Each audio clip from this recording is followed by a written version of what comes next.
from 9 a.m. on social media platforms. Together, let's re-envision decent and dignified work for domestic workers. Hashtag Time to Care. Decent work for all.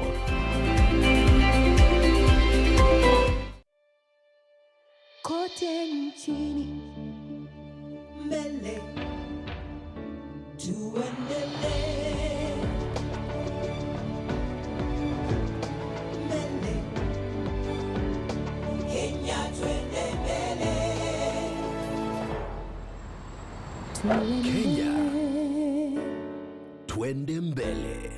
NCBA, go for it.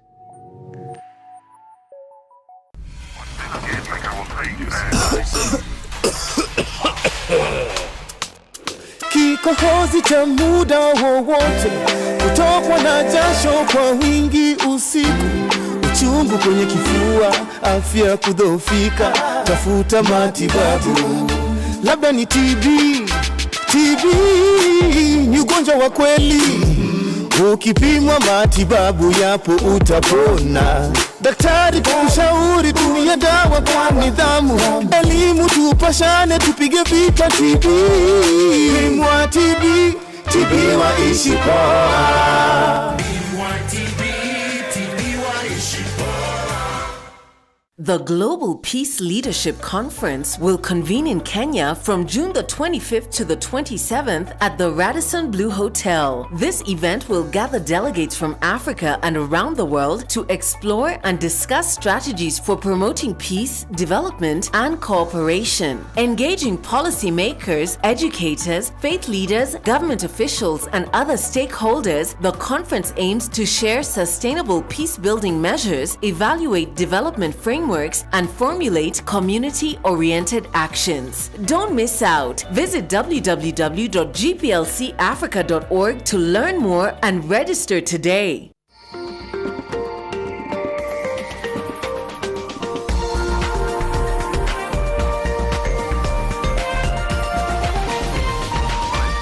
This is NTV.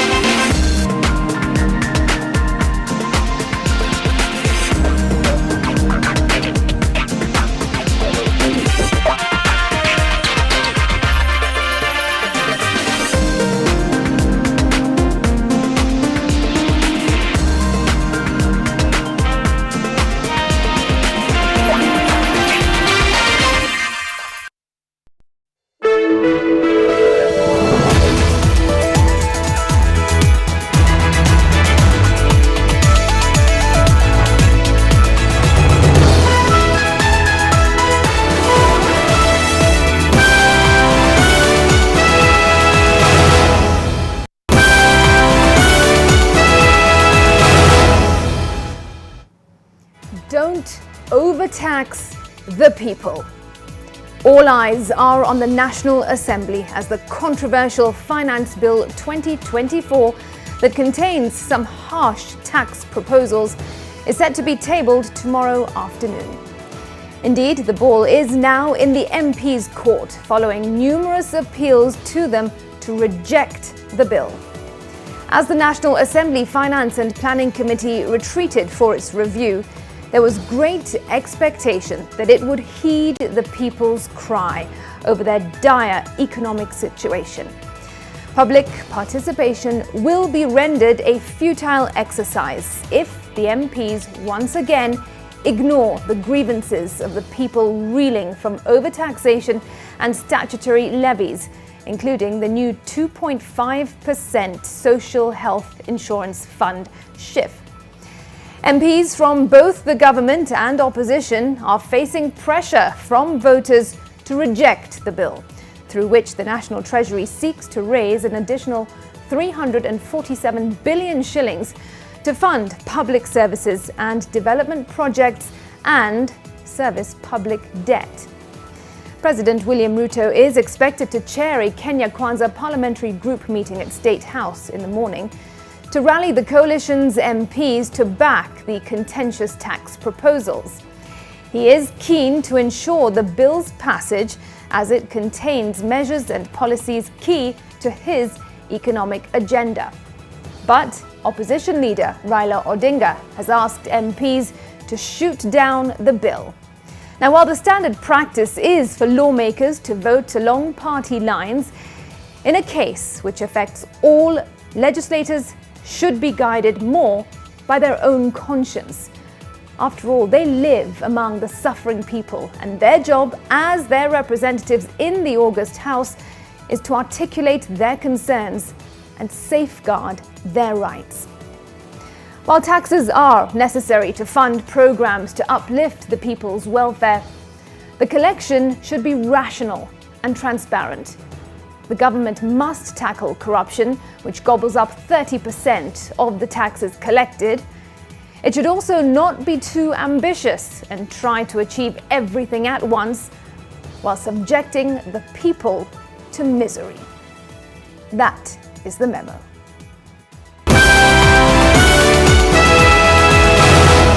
Tonight, kama wakaacha tuamini ya kwamba hawa vijana walikufa maji, maana yake walikuwa wamesoea. 3 children's lifeless bodies floating in a water body in Nandi amid questions over how they died. Tuliona kao hao watoto waliuawa. Also tonight, can we rationalize how we approach the taxes? The growing toll of taxes and the agitation the finance bill has struck. Let us not mince our words. We are overtaxing our Kenyans. I am not an activist, but this government has forced me to walk out on the streets and tell people, come and fight for your rights. We have some leakage on the Finance Committee's report set for tabling tomorrow. And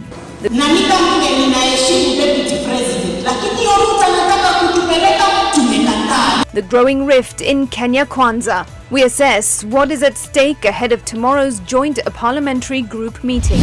Plus, the shame of polarizing politics preached at pulpits. We are witnessing the abuse and desecration of places of worship.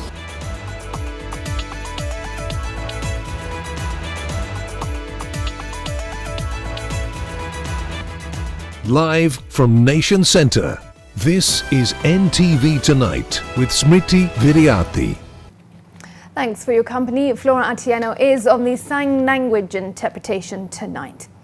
Now, the seemingly feeble house of the ruling UDA party within the Kenya Kwanza alliance has a date with destiny tomorrow, Tuesday, the 18th of June 2024. President William Ruto has called for a parliamentary group meeting to whip his party members into supporting the finance bill of 2024, as well as cool the temperatures which are flaring within the party. As NTV's Brian Mushiri now reports, some members claim they are willing to speak their minds and lay bare the ground at the feet of the president. The political situation in the Kenya Kwanza administration is proving that friction begets heat.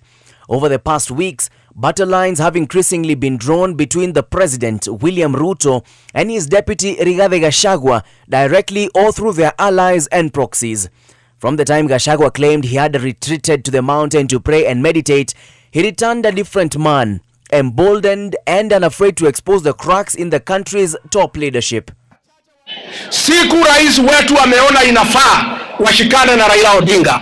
Mimi nikajiuliza kama kiongozi, nitakuwa mjinga kiasi gani kama yule Raila tulikuwa tunapiga uhuru juu yake wameshikana na rais wetu. Hata mimi nikasema uhuru ni wetu, ni mtoto wetu, aheshimiwe na tukae pamoja. And that there is a division in the presidency is no longer a secret, to the open admission by the DP's confident and fierce defender, Mutahi Kahiga. They have a working relationship. We never voted for them to become lovers.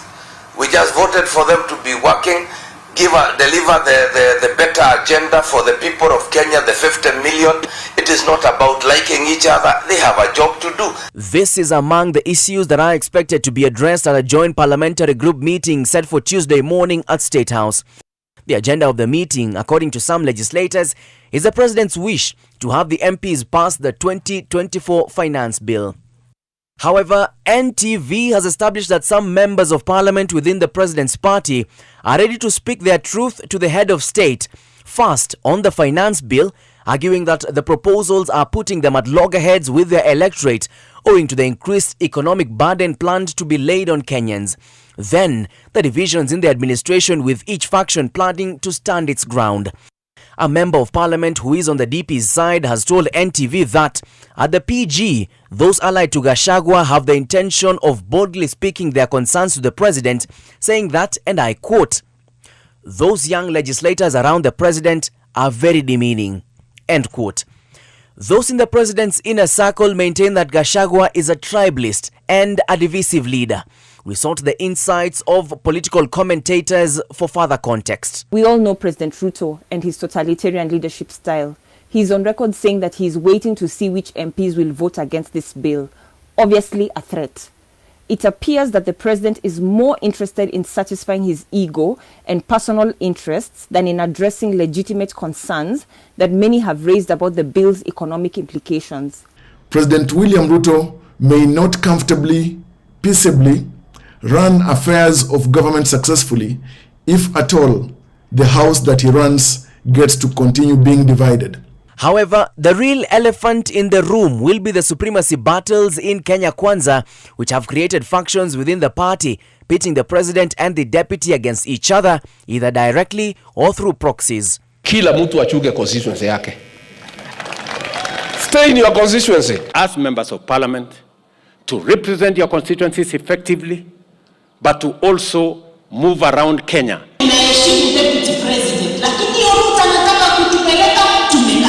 The meeting is likely to have some fireworks as divisions are becoming less and less of a secret and now a public boxing match. Brian Mushiri, NTV, Nairobi.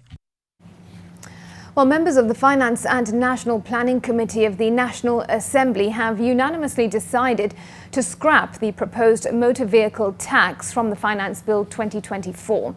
Furthermore, bread will remain zero-rated and not subjected to taxation.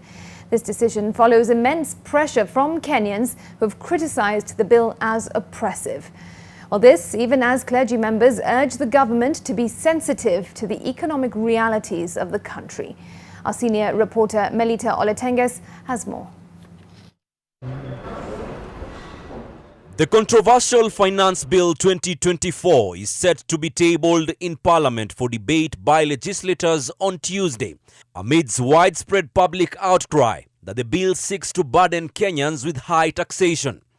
However, there appears to be a significant shift by the Finance Committee on critical issues that members of the public have fiercely opposed. Sources within the committee have informed NTV that they have unanimously agreed to scrap the proposed vehicle circulation tax as well as the eco-levy tax. The move to subject bread to tax rather than keeping it zero-rated has also been rescinded. Additionally, the committee has proposed the removal of VAT from edible oils. The committee, chaired by Molo MP Kuria Kimani, reached a consensus after reviewing memoranda presented by Kenyans and responding to the uproar that has followed the Kenya Kwanza government's initial proposal. As it stands, the Finance Bill 2024 has deepened the fault lines between the Kenya Kwanza government and the opposition. It must be rejected by the members of parliament. We agreed as Azimio that we'll do letters to all our members so that that position is made clear, both in terms of the day of voting, but also to ensure that one is available during the debates. 3.92 trillion. It is a lot of money that we are anticipating to spend. So for us to raise that money, we have to have this finance bill bus. Mimi nimefanya public participation kwa constituency yangu na watu wote wameniambia hii bill ni mbaya. Kwa hivyo mimi ikifika 2024, ikifika finance bill ya 2024, Your Excellency, mimi nataka kukuambia nikipiga no, ujue ni kwa sababu watu wamekataa, si mimi. A section of Kenyans and activists have threatened to demonstrate outside parliament buildings on Tuesday when the bill is tabled to resist the finance bill. I'm holding placard flyers inviting people to come and protest the finance bill tomorrow outside parliament. Tomorrow. We are protesting against increased taxation. And we are not activists. We are not activists, by the way. We are just concerned Kenyans. The Catholic Church has reiterated its calls to the government to review the proposals, arguing that the strained economy is making life unbearable for ordinary Kenyans. It cannot be a disjointed conversation. We must talk to corruption. We must talk to the use of the taxes. And we must talk to a reasonable demand, especially to the middle class, lower Kenyan. And especially the lower Kenyan. Sources have also indicated that the finance bill has caused divisions within Kenya Kwanza, creating friction between Deputy President Rigathi Gachagwa's faction and President William Ruto's supporters. Melita Oletenges, NTV. Nyeri Catholic Archdiocese Archbishop Anthony Muheria is calling on political leaders to respect the church by desisting from addressing political issues in the houses of worship. Muheria expressed dissatisfaction with how the politicians continue to turn church podiums into political stages to address their differences. NTV's Ruth Samwe Chasenge tells us more. A church pulpit, a platform for speaking hope, life, the gospel. But over the years in various churches in Kenya, it has been given an alternative function, a podium for politics. While it is increasingly appearing to be more acceptable, there is a remnant in the church speaking against it. We are not just disappointed, but feel very hurt that once more we are witnessing the abuse and desecration of places of worship. Nyeri Catholic Archbishop Anthony Muheria is not looking to mince his words as he addresses the political leaders who often feel entitled to be given an opportunity to speak at the pulpits. When we respect and honor your presence by saying we recognize you, feel satisfied. But kindly, the kind of things we've seen in the last 2 months are totally unacceptable. For example, Sunday the 9th June, the head of state and his deputy highlighted their differences while addressing congregants who had attended the annual Akorino prayer conference in Nakuru. And in my own estimation, and you have not told me otherwise, I think I have done what is possible within my limited ability. Na nitaendelea. What I want to say is that let people not create narratives that do not exist. Kikuyu yetu ni kidogo. Tuko na vocabulary, tunajua mwadhani ya wosho, moriega, ngaino mwega, hapo.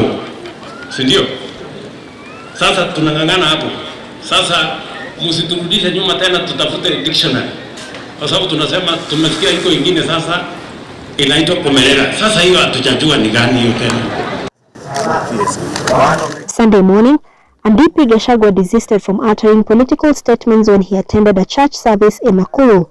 The service was led by Anglican Archbishop Jackson Olisapit, who in the past categorically said the Anglican church platforms shall not accommodate political discourse.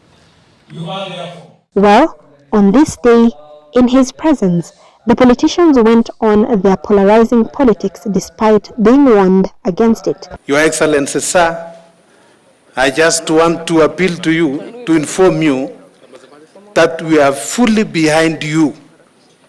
You have the required experience which is needed to run this country. Kwa hivyo ikifika wakati yako, Your Excellency, uwe na hakika ya kwamba sisi tuko nyuma yako. The Deputy President of the Republic of Kenya, and I appreciate your efforts for uniting Mount Kenya. Don't unite Mount Kenya at the expense of the other tribes in the Republic of this country.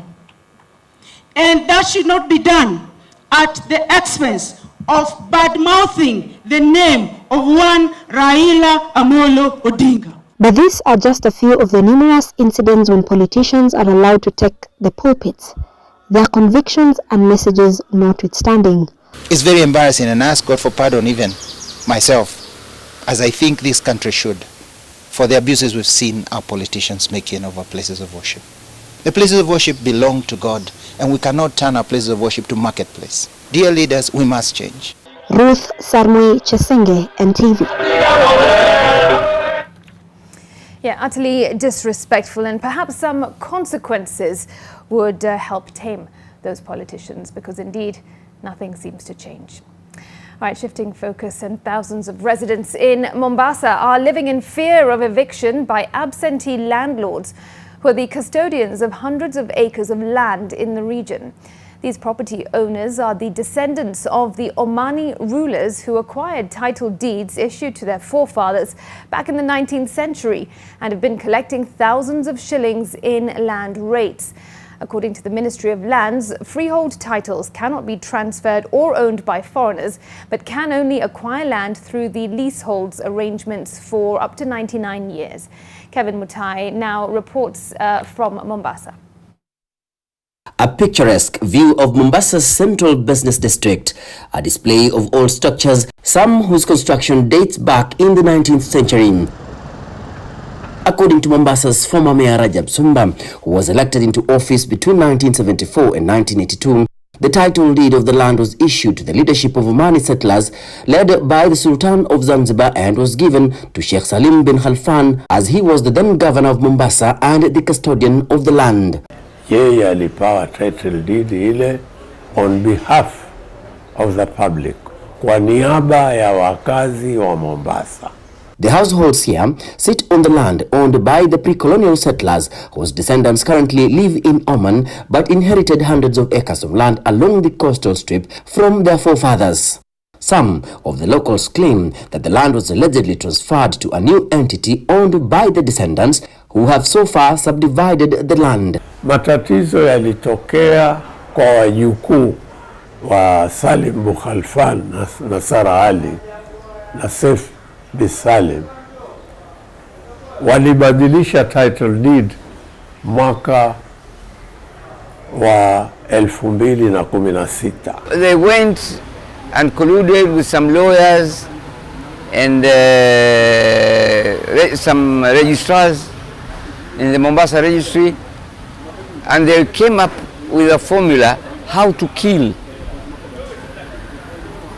that execution of the will. Sir Ali bin Salim was the executor of the will of Sheikh bin Salim.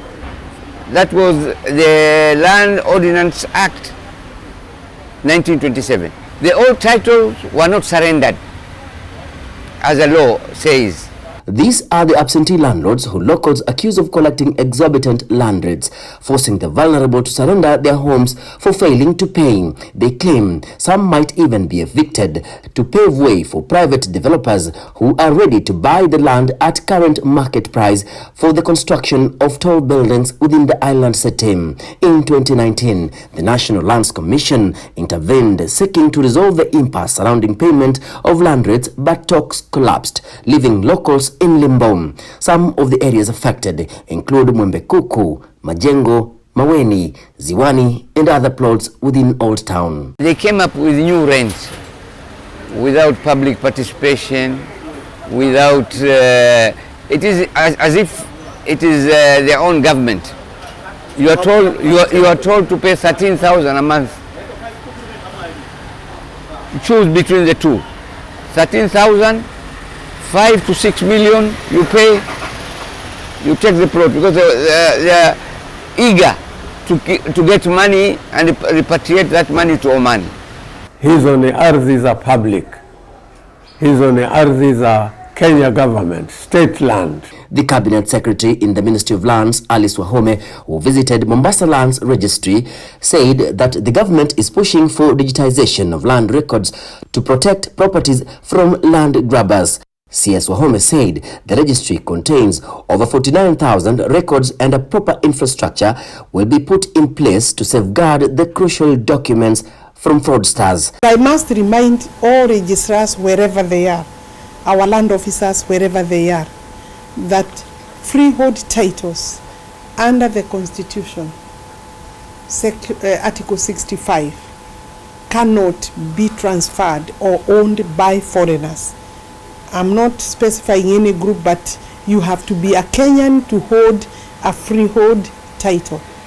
Other people can hold leaseholds, up to maximum 99 years. The CS says her ministry requires 10 billion shillings for land adjudication and location of genuine squatters in the coast region. She has sounded a warning to land officials at the registry from engaging in malpractices, saying action will be taken against anyone found culpable of illegalities, including summary dismissal and subsequent prosecution. And we will, of course, take stock and audit.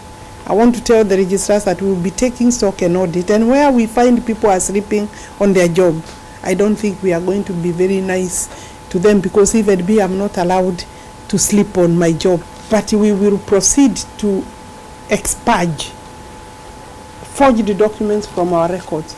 And constitutionally, you cannot argue that you have a title when it is a forged document. The 10-mile coastal strip has been under the control of the absentee landlords for decades, who have been collecting land rates in hundreds of acres of land. This has now created panic among some of the residents over an alleged pending eviction targeting those who have not been paying their dues to the descendants of the pre-colonial settlers. Kevin Mutai, NTV, in Mombasa. Right, that story takes us to a break at 20 past the hour. There's more on the other side. Stay with us.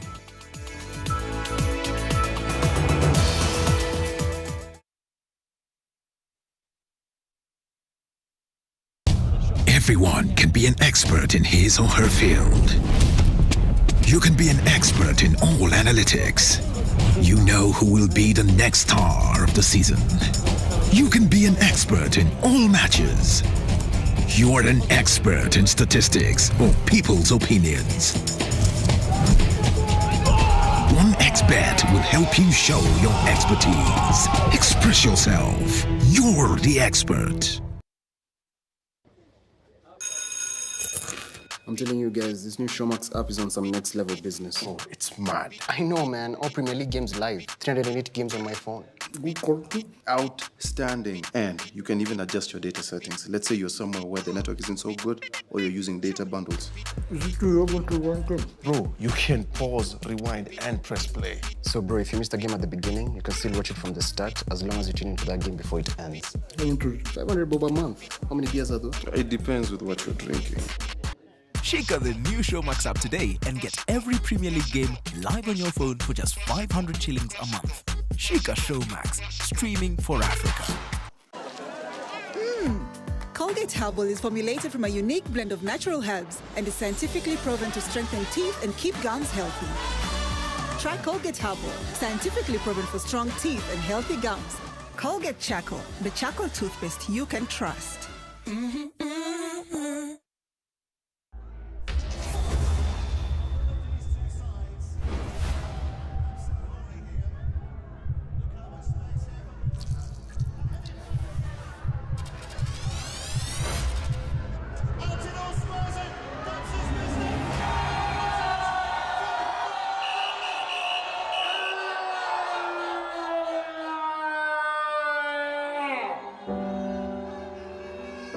Nothing should come in the way of how you enjoy the game. So ukibet, bet responsibly. Bet na amount unaweza afford. If you need help, speak to a counselor today. Call 0800 724 835. Umecheza Loto Moto na umewasaidia wengi.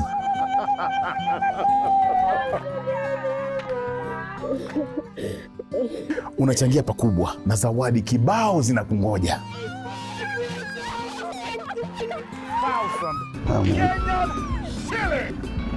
Na kukupa ushindi wako ndio raha yetu.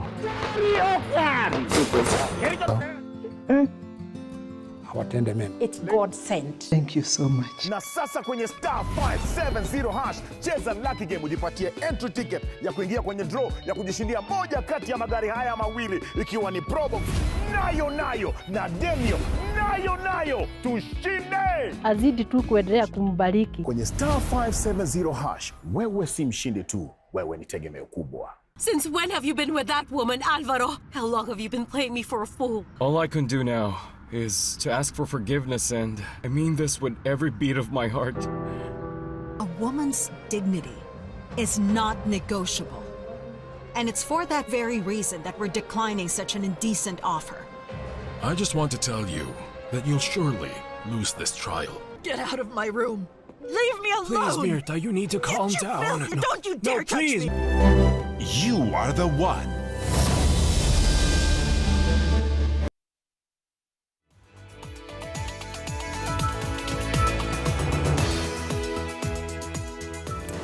Thanks for staying with us. Detectives in Nandi County have started an investigation into a case where 3 children from Aldai constituency were found dead under mysterious circumstances.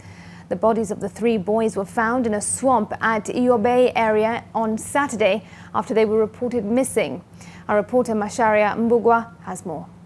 The atmosphere of sorrow is almost tangible. Questions are still unanswered.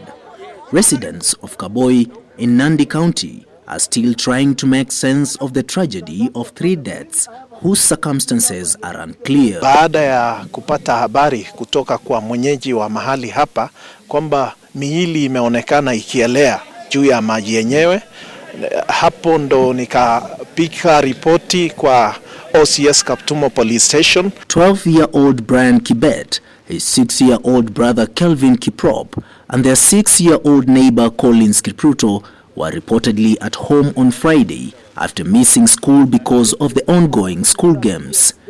Questions over how the boys died are rife. Damu ilikuwa ikitoka kwa midomo ya milio mitatu, alafu mwili wa mtoto mmoja kulikuwa na alama katika uso wake na kidole chake kidogo kwa mkono wake wa kushoto. Security officers led by the chief of Kaboi location held a meeting with the locals. There is a thread of agreement in the feeling that the boys did not drown to death. Tumbo zingefura maji lakini hakukuwa na maji baada ya hata OCS kujaribu kufinya tumbo zenyewe, lakini hatukuona, kidogo hawajaridhika. Na watoto wao wanacheza ndani, ng'ombe inatembea ndani, lakini hakuna kitu ambayo imewahi kufa pale. Hii ni kitendo ya kuleta mshangao. Na kama wakaaji wa hapa tuliona hao watoto waliuawa na kutupwa katika hiyo bahari. Tuamini ya kwamba hawa vijana walikufa maji, maana yake walikuwa wamesoea, na ukiona umri wa miaka 12 na hii maji ambayo si maji mengi, tunalaani kabisa hiyo kitendo. Residents are demanding for arrests and thorough investigations as they also await the outcome of the postmortem examinations. Masharia Mbugwa, NTV. Difficult story.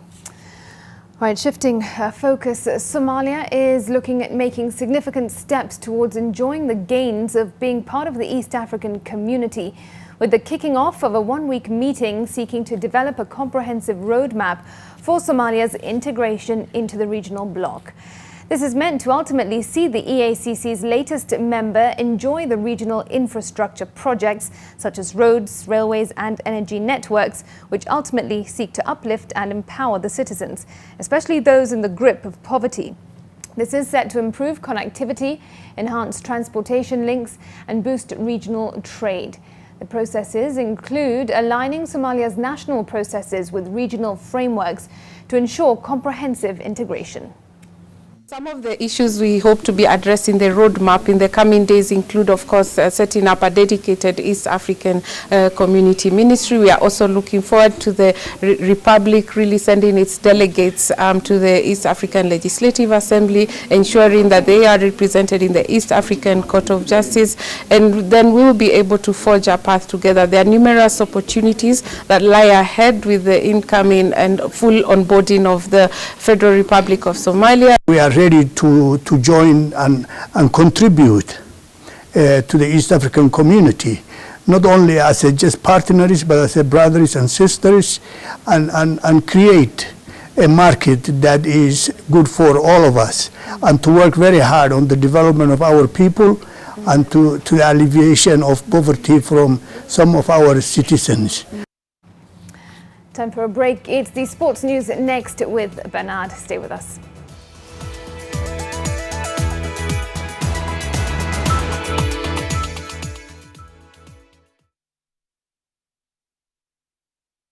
2, 3 microphone, are you happy? Usaidizi wetu unazidi kufikia wengi kama familia hizi kwa sababu ya kitu kimoja. Unacheza Loto Moto. Na sasa kwenye star 570 hash, sio lucky game pekee inakupa ushindi. Tumeintroduce a brand new game, Megabox Jackpot. Kwa Megabox Jackpot, winning ni instant na ni kila siku. Na unaweza win up to 1 million Kenyan shillings na itakuwa inaongezeka. Tupatie nguvu ya kufanya hii kazi. Cheza Megabox Jackpot, tusaidie na tushinde.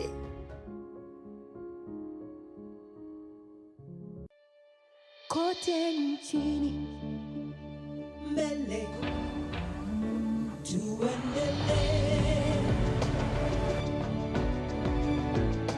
mbele Kenya twende mbele, Kenya twende mbele. NCBA, go for it.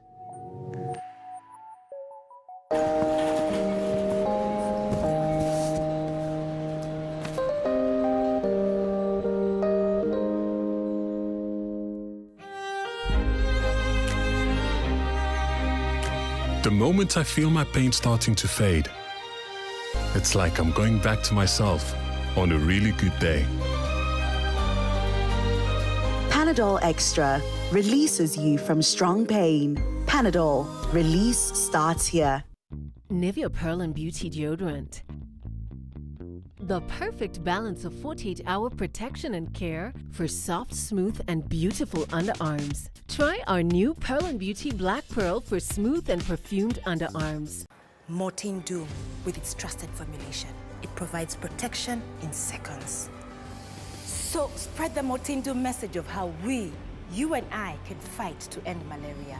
Mortin Doom, Kenya's #1 choice. Everyone can be an expert in his or her field. You can be an expert in all analytics. You know who will be the next star of the season. You can be an expert in all matches. You're an expert in statistics or people's opinions. 1xBet will help you show your expertise. Express yourself. You're the expert. Countries across the world are currently grappling with climate change, a situation that has greatly contributed to frequent and severe droughts in Kenya, negatively affecting livelihoods, ecosystems, and the economy. As a way of mitigating this challenge, the government of Kenya has continued to implement drought resilience and climate adaptation measures to reduce vulnerability and exposure. The National Drought Management Authority, NDMA, is mandated to coordinate the management of drought risk in the country with the view to preventing their slide into emergencies.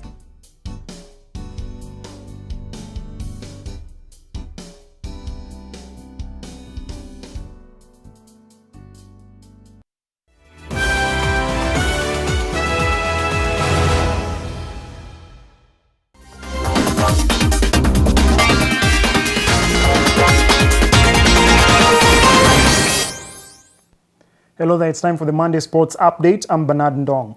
Junior doubles Wimbledon champion Angela Oktoi has moved up 5 spots in the latest World Tennis Association global rankings.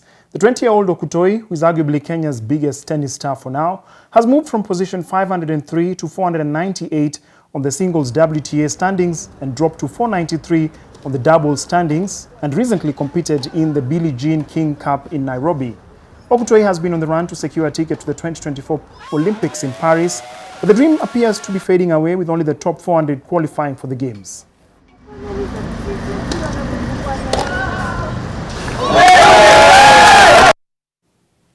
That's the national football team. Harambee Stars will take part in the 2024 COSAFA Championship to be hosted by South Africa from the 26th of this month to July the 7th as a replacement for Malawi, who opted out of the regional tournament. Stars will be drawn in Group C and will clash with Zambia, the Comoros and Zimbabwe in tough matches that will give head coach Engin Firat plenty to think about and also test his squad once again against formidable opposition. The FKF Premier League ends this weekend on the 23rd of June, and head coach Firat is expected to name his provisional squad later next week.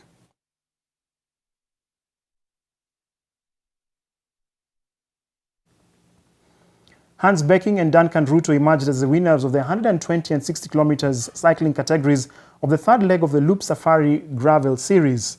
Becking from the Netherlands clinched the top spot, clocking 3 hours, 12 minutes and 59 seconds, while Lucas Baum from Germany and Chad Hager from the United States secured the second and third positions respectively. In the women's category, Madinat from the United Kingdom emerged as the winner, while Savri Nirere from Rwanda and Amity Rockwell from the United States finished in second and third positions.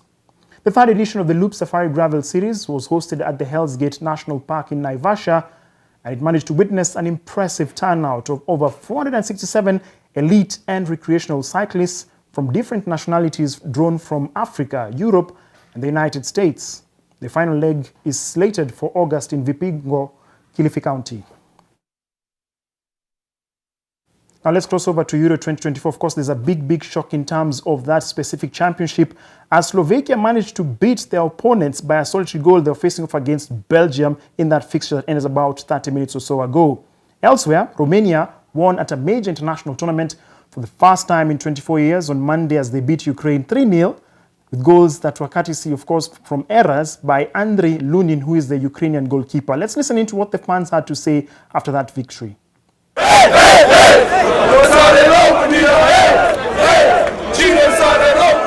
Absolutely amazing game. We did not expect this, but it is what it is. So yeah, go Romania! Woo! Just class. I don't know what to say. We're beating Ukraine.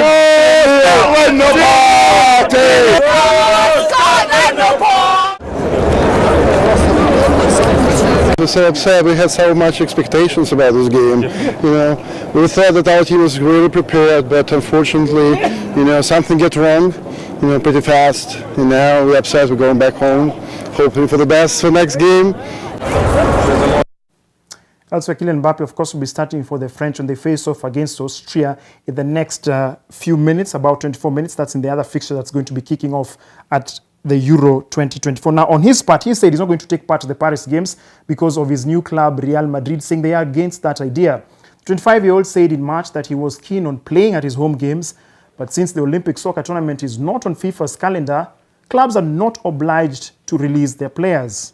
Mbappe was not included in a 25-man preliminary squad for the Olympics earlier this month, though head coach Thierry Henry left the door open. The men's Olympic football competition begins on the 24th of July. That is about 10 days after the European Championship final that ends on the 9th of August.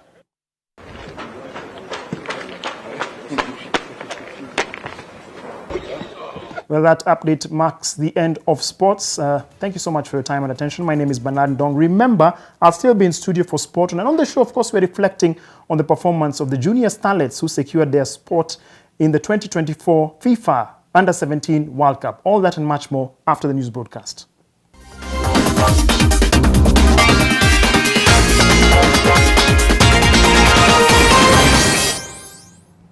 All right, thanks so much for your company. I'm Smriti Vidyarthi. Flora Atieno has been our sign language interpreter. Make sure that you stay tuned to NTV. And as we close this bulletin, here now is a little bit of inspiration from nature.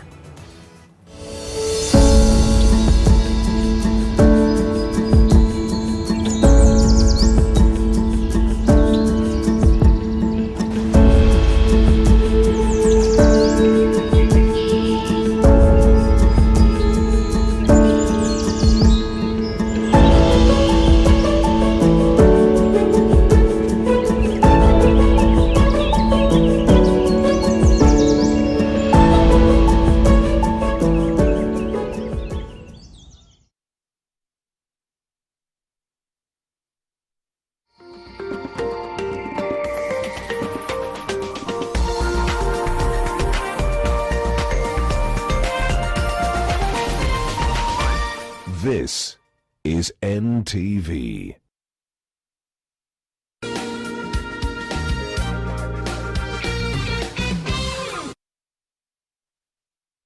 Asanteni sana kwa kuwezesha Loto Moto kuwafikia wengi wasiojiweza kupitia *570#. Hapa umewafuta wengi machozi, umewaelimisha, umewapa makao, umewapa lishe na umewapa matibabu kwa namna tofauti. Asanteni. Asanteni. Asanteni sana. Na kwako wewe mchezaji wa Lotomoto, unajipa fursa ya kujishindia Probox nayo.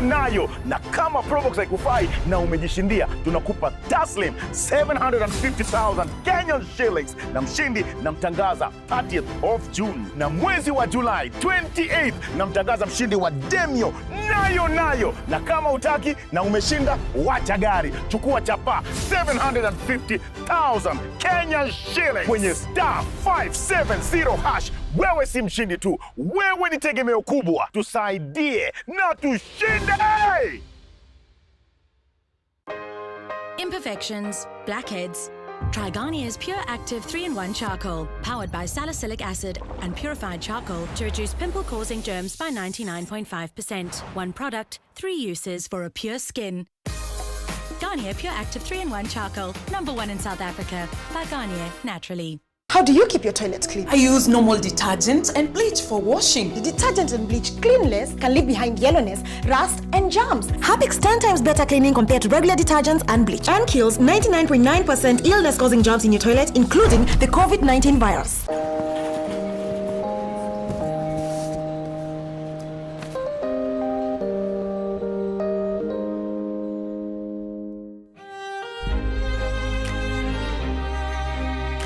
The moment I feel my pain starting to fade, it's like I'm going back to myself on a really good day. Panadol Extra releases you from strong pain. Panadol, release starts here. Everyone can be an expert in his or her field. You can be an expert in all analytics. You know who will be the next star of the season. You can be an expert in all matches. You are an expert in statistics or people's opinions.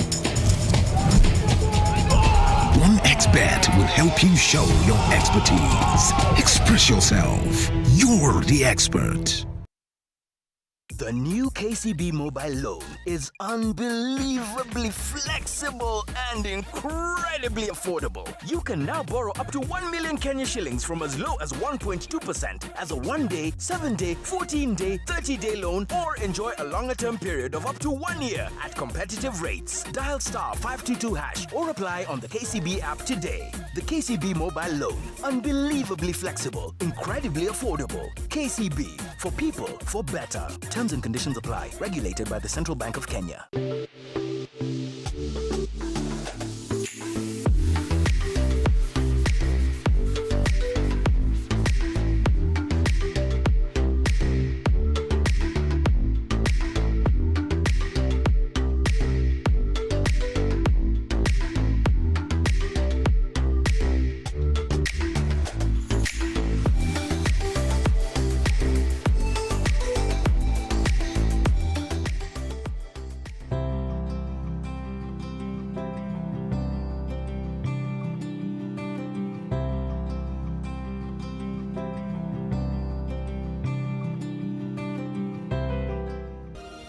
The moment I feel my pain starting to fade, it's like I'm going back to myself on a really good day. Panadol Extra releases you from strong pain. Panadol, release starts here.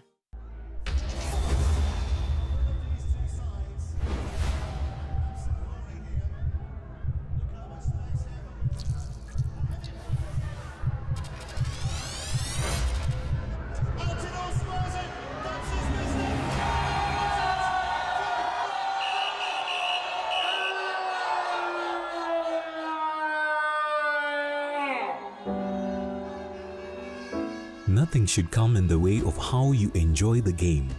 So ukibet, bet responsibly. Bet na amount unaweza afford. If you need help, speak to a counselor today. Call 0800 724 835. The Global Peace Leadership Conference will convene in Kenya from June the 25th to the 27th at the Radisson Blu Hotel. This event will gather delegates from Africa and around the world to explore and discuss strategies for promoting peace, development, and cooperation. Engaging policymakers, educators, faith leaders, government officials, and other stakeholders, the conference aims to share sustainable peace-building measures, evaluate development frameworks, and formulate community-oriented actions. Don't miss out. Visit www.gplcafrica.org to learn more and register today. Countries across the world are currently grappling with climate change, a situation that has greatly contributed to frequent and severe droughts in Kenya, negatively affecting livelihoods, ecosystems, and the economy. As a way of mitigating this challenge, the government of Kenya has continued to implement drought resilience and climate adaptation measures to reduce vulnerability and exposure. The National Drought Management Authority, NDMA,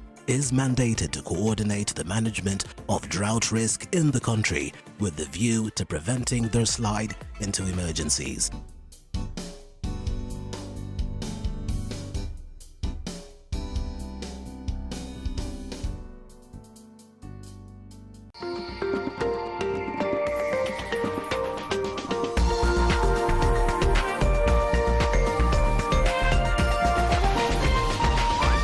NTV, turning on your world.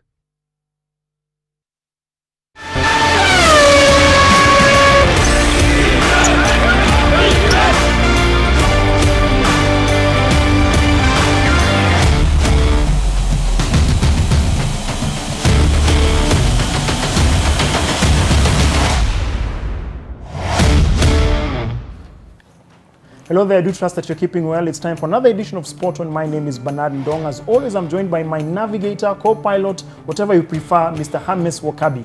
James, how are you doing? I'm okay, Bernard. Nice to be here. It's been that kind of weekend, but really, really happy.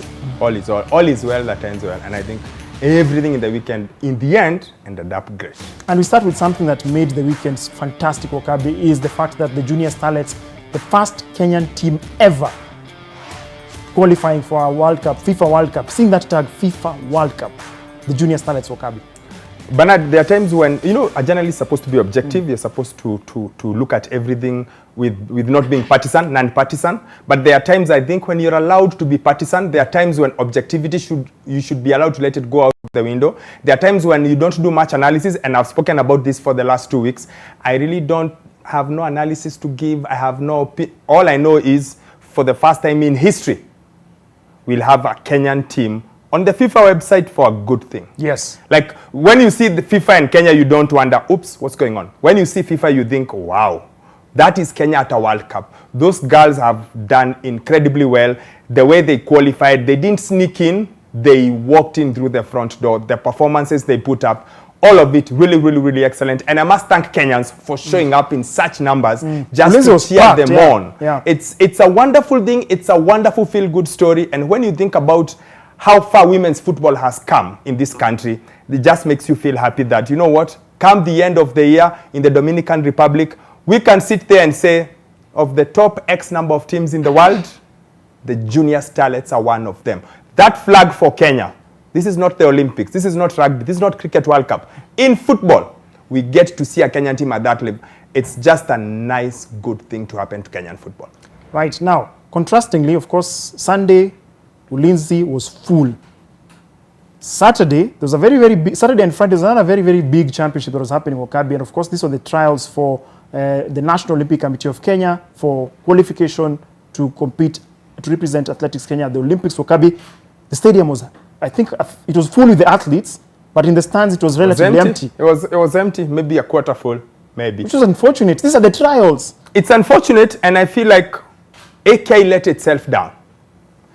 There should be marketing throughout the week that, you know what, come Friday and Saturday. Like what they did with the Starlets. Yes, you get to watch the biggest names in athletics in the world for free. Imagine. There we are, Omanyala. All you have set a world lead. For you to go watch Omanyala, who ran the fastest time in 100 meters since 2022, is just walk into Nyayo and have a seat.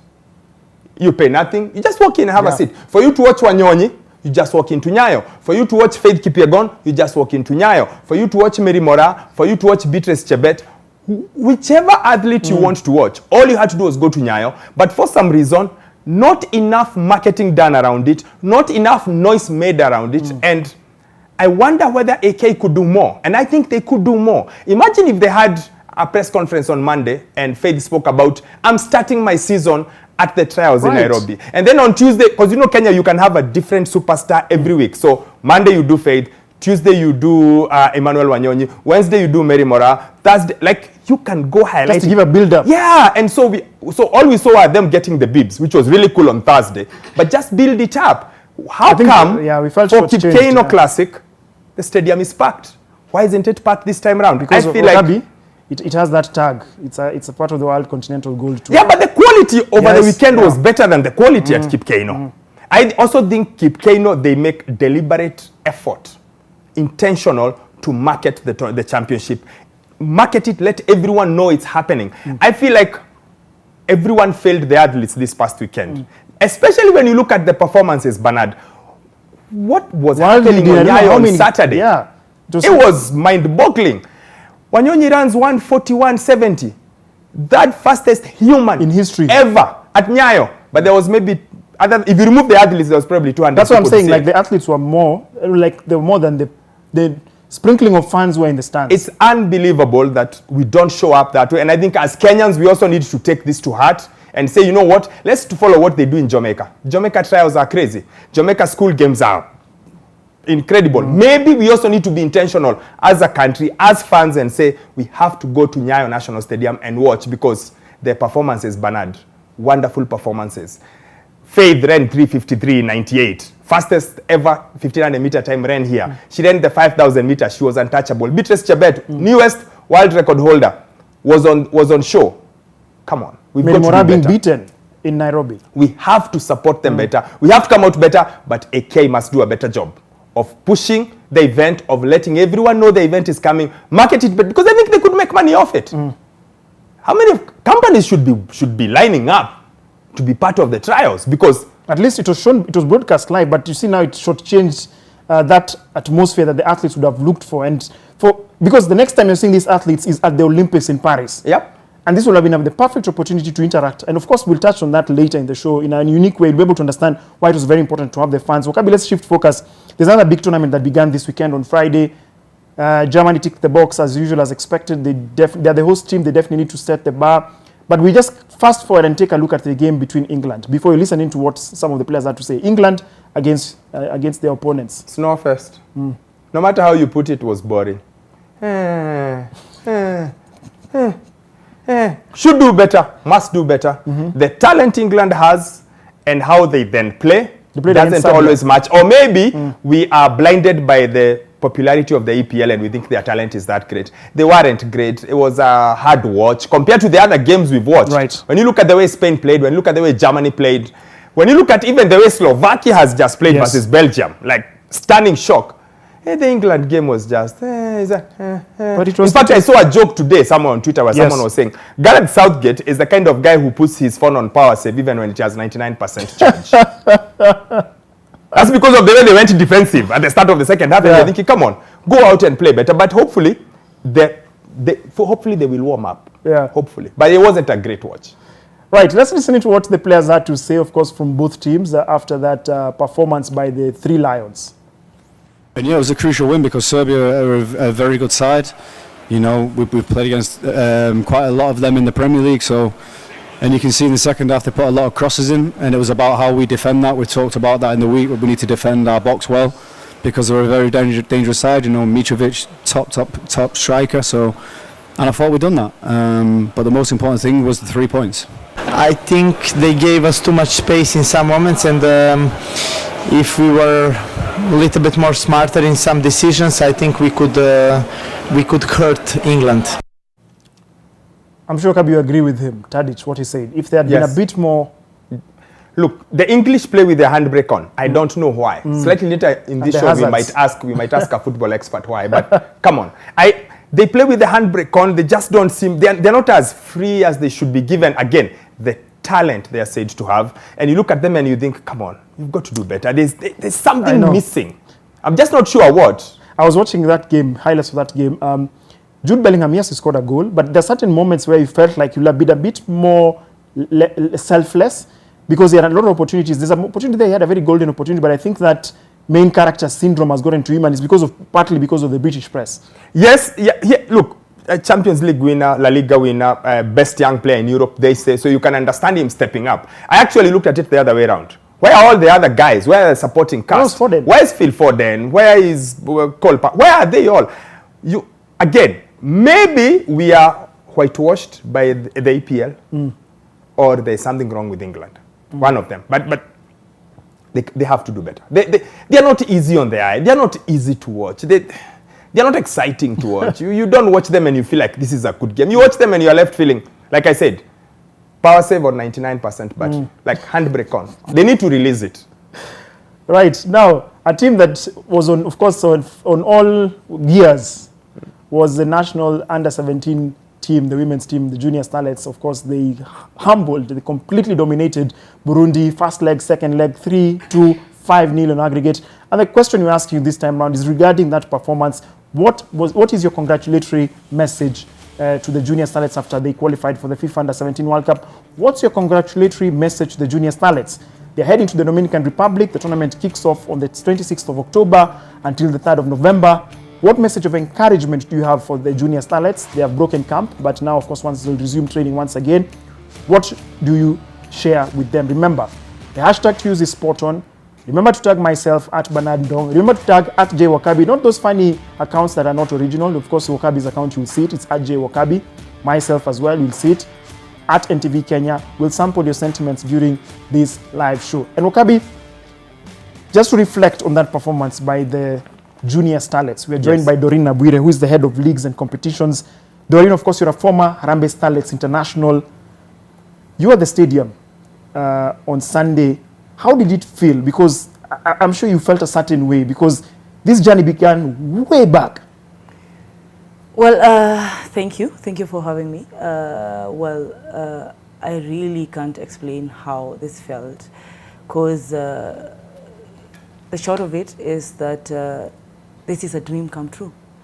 And for many of us who have been in the game, for many of us who have played football before, for many of us, like the generation even before me, the likes of Florence Adhiambo, Mary Adhiambo, who played before me, would have loved to be on this stage. But there was great talent, a lot of talent at that particular time that went unnoticed and was not exposed. And so most of us are still in the game, in administration and coaching. And our biggest goal and aspiration is to see that there is a girl that we can nurture, that can go on and represent the country at the world stage. And for what the Starlets did yesterday is a dream come true for so many of us and for the nation. And like you said earlier, this is the team that has made history. It has never happened before in this country. So Harambee Starlets goes on and becomes the first team to go to the World Cup. And seeing that flag there amongst Brazil, Germany, and all those nations, it's a great honor. It's a great honor, and it cannot be explained with simple words. Doreen, how was it? How was it yesterday at Ulinzi? You sat there in that crowd. The push, the support, how was it? The fans played a major role, and like you said earlier, we went out after the first outing during the first leg in Ethiopia. Like the girls did extremely well against Burundi, winning 3-0 to secure kind of the lead. And coming back home, we needed to rally behind the team. Like we called on fans, and I think all Kenyans were just looking forward to that moment on the pitch on Sunday to see these girls make this dream a reality. And for us, seeing fans trickling in from as early as 10 a.m. and then by the time the game was kicking off, the stadium is already full, and you see a lot of people outside, still locked outside, and they want to make their way inside the stadium. It's kind of like, it's unheard of. It's a dream come true, really. And for the girls to seal this and just score the 2 goals to confirm this qualification was simply amazing. What kind of work has gone into this team in the last few months? Because it's almost like they quietly went on about their business, and all of a sudden we realized they are 2 rounds away. So once they won, they beat Ethiopia, we knew it's one more. Yeah. What kind of work went into making sure this team was okay, and the key stakeholders, what did each stakeholder bring onto the table? I mean, first of all, it's a huge sacrifice from the players, because all of them are schoolgirls. They're all in school. From the parents, allowing them to be out of school when they're supposed to be in school. For the federation, having put them in camp from May, actually April, because while they started preparations to play against Ethiopia, and then all the way to June, a whole 2 months, and then the Ministry of Sports, because they've come in handy to support with the preparation and budget issues, which we truly appreciate. And I think with concerted efforts between the federation and the ministry, we can achieve much more, because being schoolgirls, and we need the blessings of the Ministry of Sports. We need the blessings of the Ministry of Education. And then the role of FKF, which is very clear. So the girls have been in camp for 2 long months. They've been out of schools. There's been an arrangement for them to do a bit of study internally while in camp. And it is not sufficient, but at least it is something to keep them going, because some of them are actually candidates. But the partnership between the Federation, the Ministry of Education, and the Ministry of Sports have played a very crucial role in ensuring that these girls settle in camp.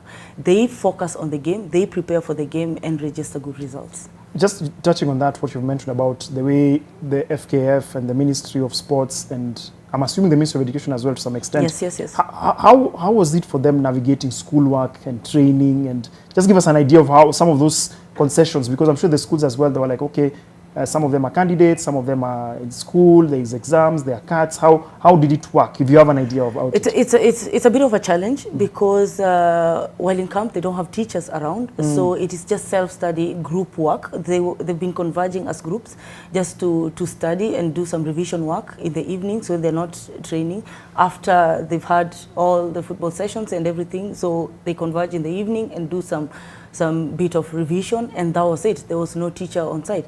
And that's why I mentioned earlier, it's a huge sacrifice from parents and also the players to allow their daughters to come to camp when they should be in school.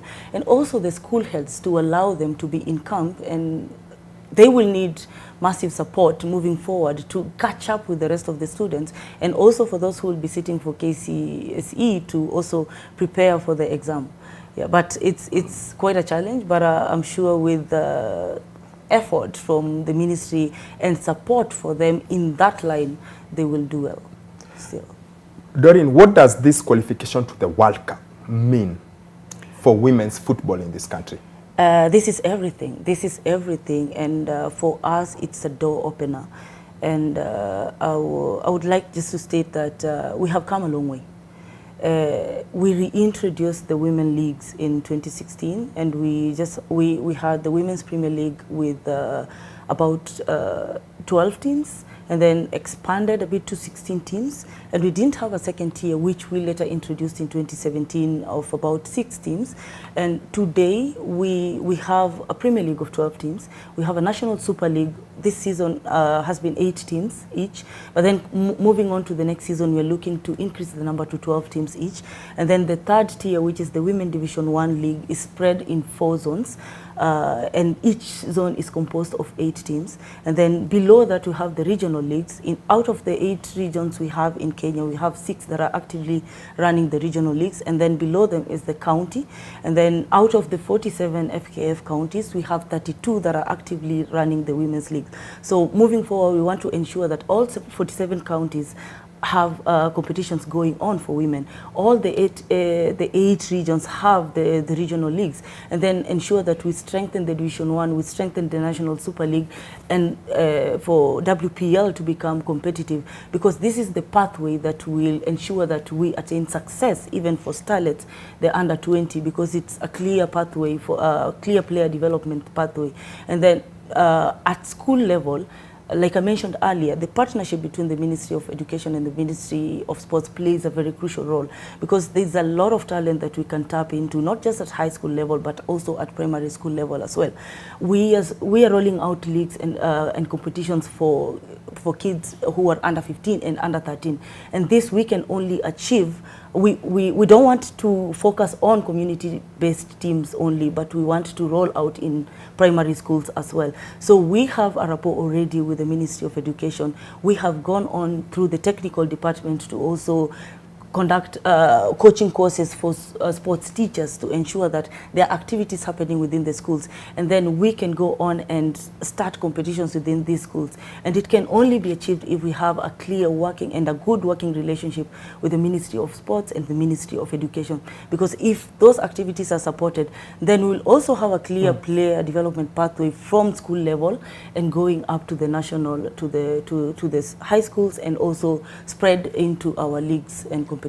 Doreen, let's turn the clock back. Of course, when you started playing football and compared with now, how tough was it then? Because we have an idea, but how tough was it then before now? We've spoke about all the milestones that you may be able to achieve, but how tough was it during your time? It was tough, and when I started off, I started in Mathare at Maisa when I was about 8 years old, and I used to play with boys then. And then a few years, like 2 years later, I joined one of the girls' team within my neighborhood, which belonged to Maisa still. And during our time, we had no leagues.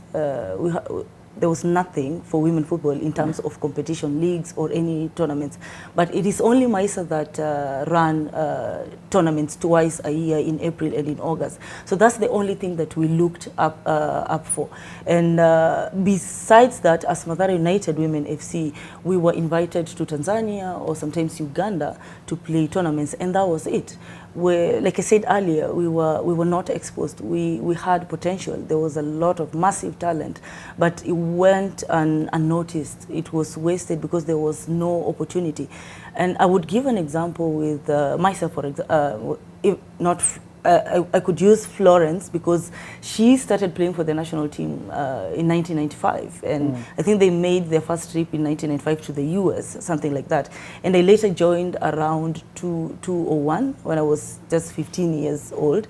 And at the time when I joined them, I think we were only exposed to some 2 or 3 friendly matches, and it was, I think there was no goal for it really, but assembling a team, putting it together for a friendly match, and that's it.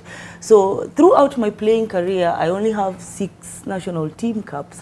And today... 6 only? 6 only.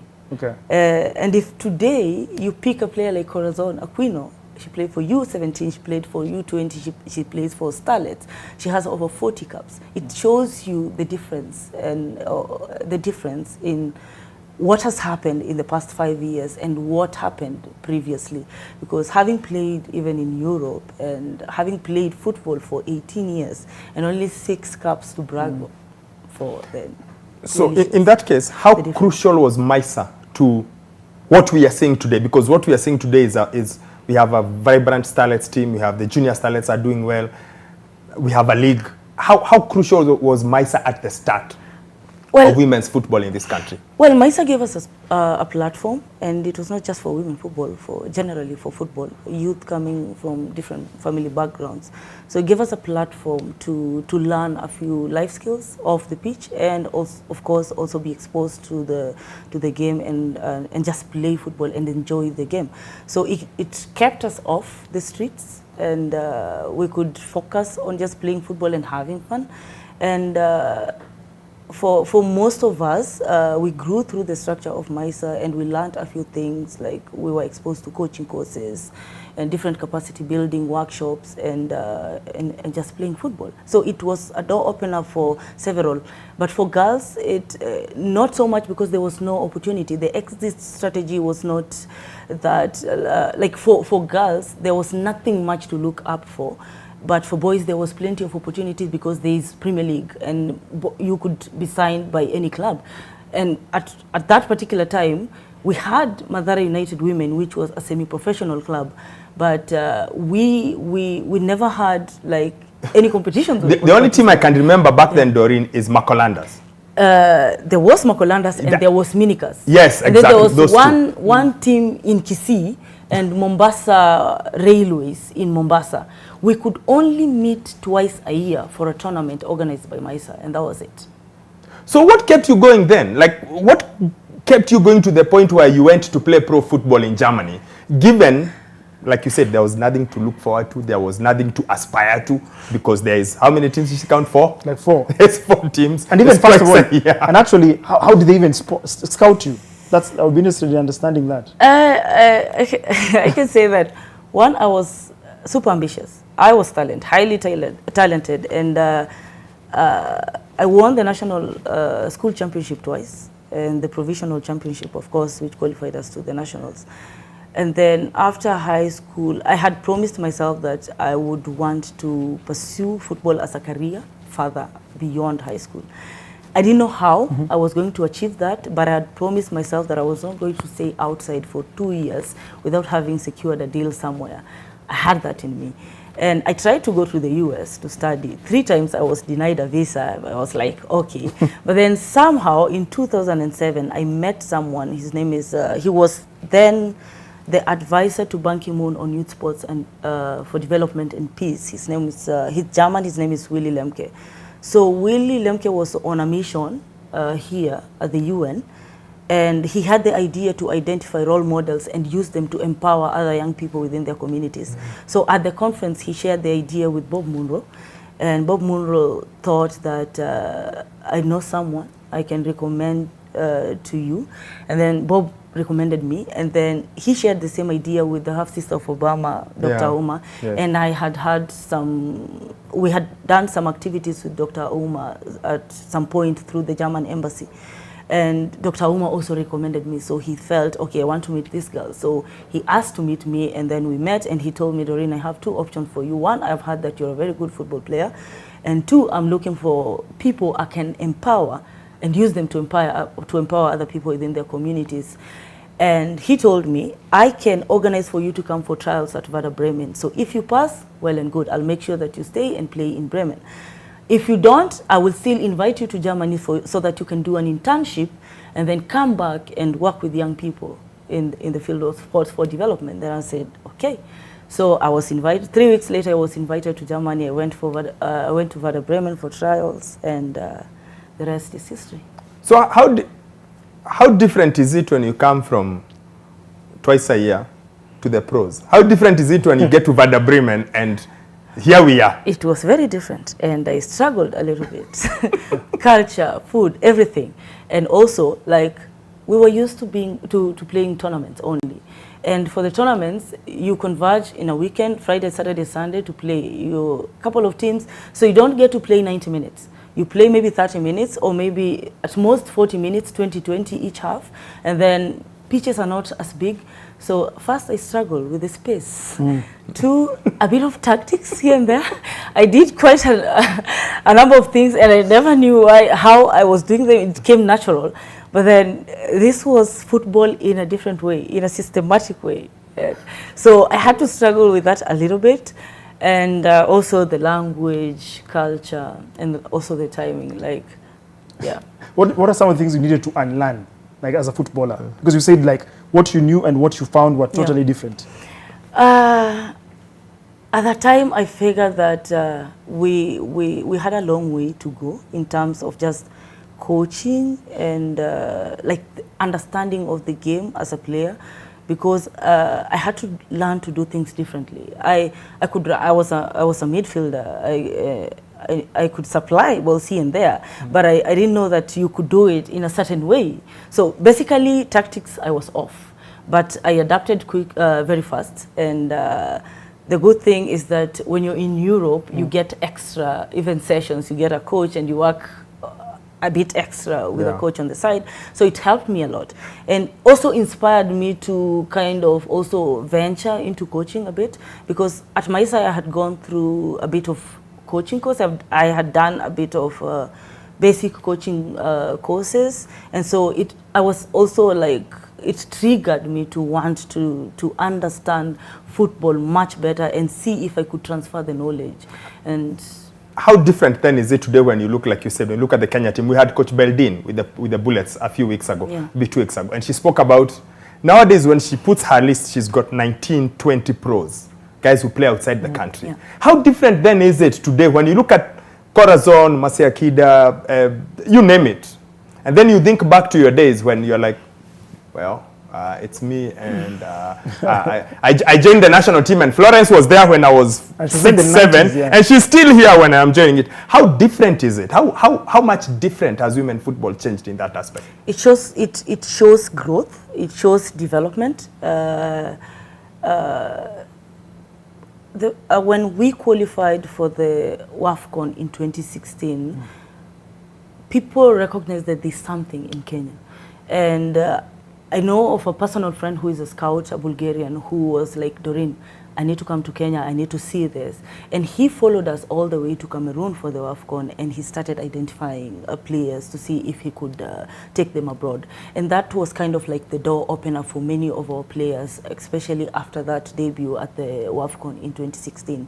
And so the fact that we keep exporting these girls out there to trade the skills out there, it shows that there is something unique happening in Kenya. And much as some people may say that, okay, Tanzania is doing better, no, how many players does Tanzania have outside compared to Kenya? We have several of our players playing in Tanzania who are the ones making the league look beautiful. So, and for us, it also inspires other upcoming young girls to want to get at that stage and also be exposed and get these opportunities also to play abroad. And that's the best way, also the easiest way also to strengthen our national teams. Once we have players who are exposed in different leagues and different competitions, and they can come back and help strengthen our national team. Doreen, I'm just to stay on this point to some extent, I'm just trying to understand, because it feels like there was something that happened. Was there a blueprint? Was there something that you sat down and said, okay, fine, this is our long-term plan for this number of years? Because that transition in the past, since 2016 or even before that, has been really, the pace has been really incredible. Is there something that was done that we don't know? Or is it just things happened as they would have wanted it to be? One, I would say it's goodwill. And this is goodwill from the FKF leadership, the president, the general secretary, the vice president. They've been fully supporting women's football, and they've been very deliberate in ensuring that we turn this around. We create opportunities through leagues and different competitions. Why I'm asking that is because you're the chief women's football development officer at one point. Yes. So that's why I feel like there was something. What did you do? What did you do? Like I said, I could not do anything if my president didn't support me. I could not do anything. Okay, what was on your wish list that now you were able to now? Basically, what I missed as a player is what we aimed at ensuring that we provide, so that the younger generation, the generations behind me, the upcoming generations, the Velmas that you see today get a platform to be able to play, compete, and represent the country. And so, like, that goodwill has kind of been the game changer, because if there's no support, then there's no way to move around. And then we also launched a strategy which looks at enhancing competitions, introducing club licensing, strengthening the national teams, to which we are looking at also ensuring that throughout the country and in all the 8 regions, we identify at least 2 high schools that we can partner with and operate as centers of excellence, whereby all players that will be coming from the U13 or U15 leagues can transit to. So if we identify a player who is exemplary, has exemplary talent, then we can place them in as a center of excellence within her region. And that is what will guarantee a clear player development pathway from grassroots all the way to the national team, the starlets, senior starlets. Okay. Yeah. So we've made great strides, but of course, again, thanks because you had the Bullets a few weeks ago, there's still a long way to go. Like when you look at women's football and compare it to men's football, even in this, okay, worldwide generally, of course, women's football lags behind, but even in this country it does lag behind. Yeah. What has to be done to bring it closer to the men's?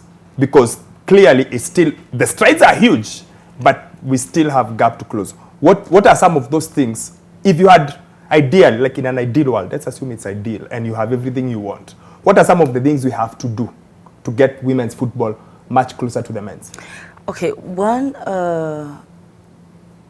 considering that we have a clear structure for the competitions, the leagues, from county level all the way to the Women's Premier League, what will be very key for us is to secure partnerships, sponsors that can come on board and support the women's game generally. The Women's Premier League, the National Super League, the national teams as well, to ensure that the success is continuous and the leagues are sustainable and they remain competitive and they can get even better.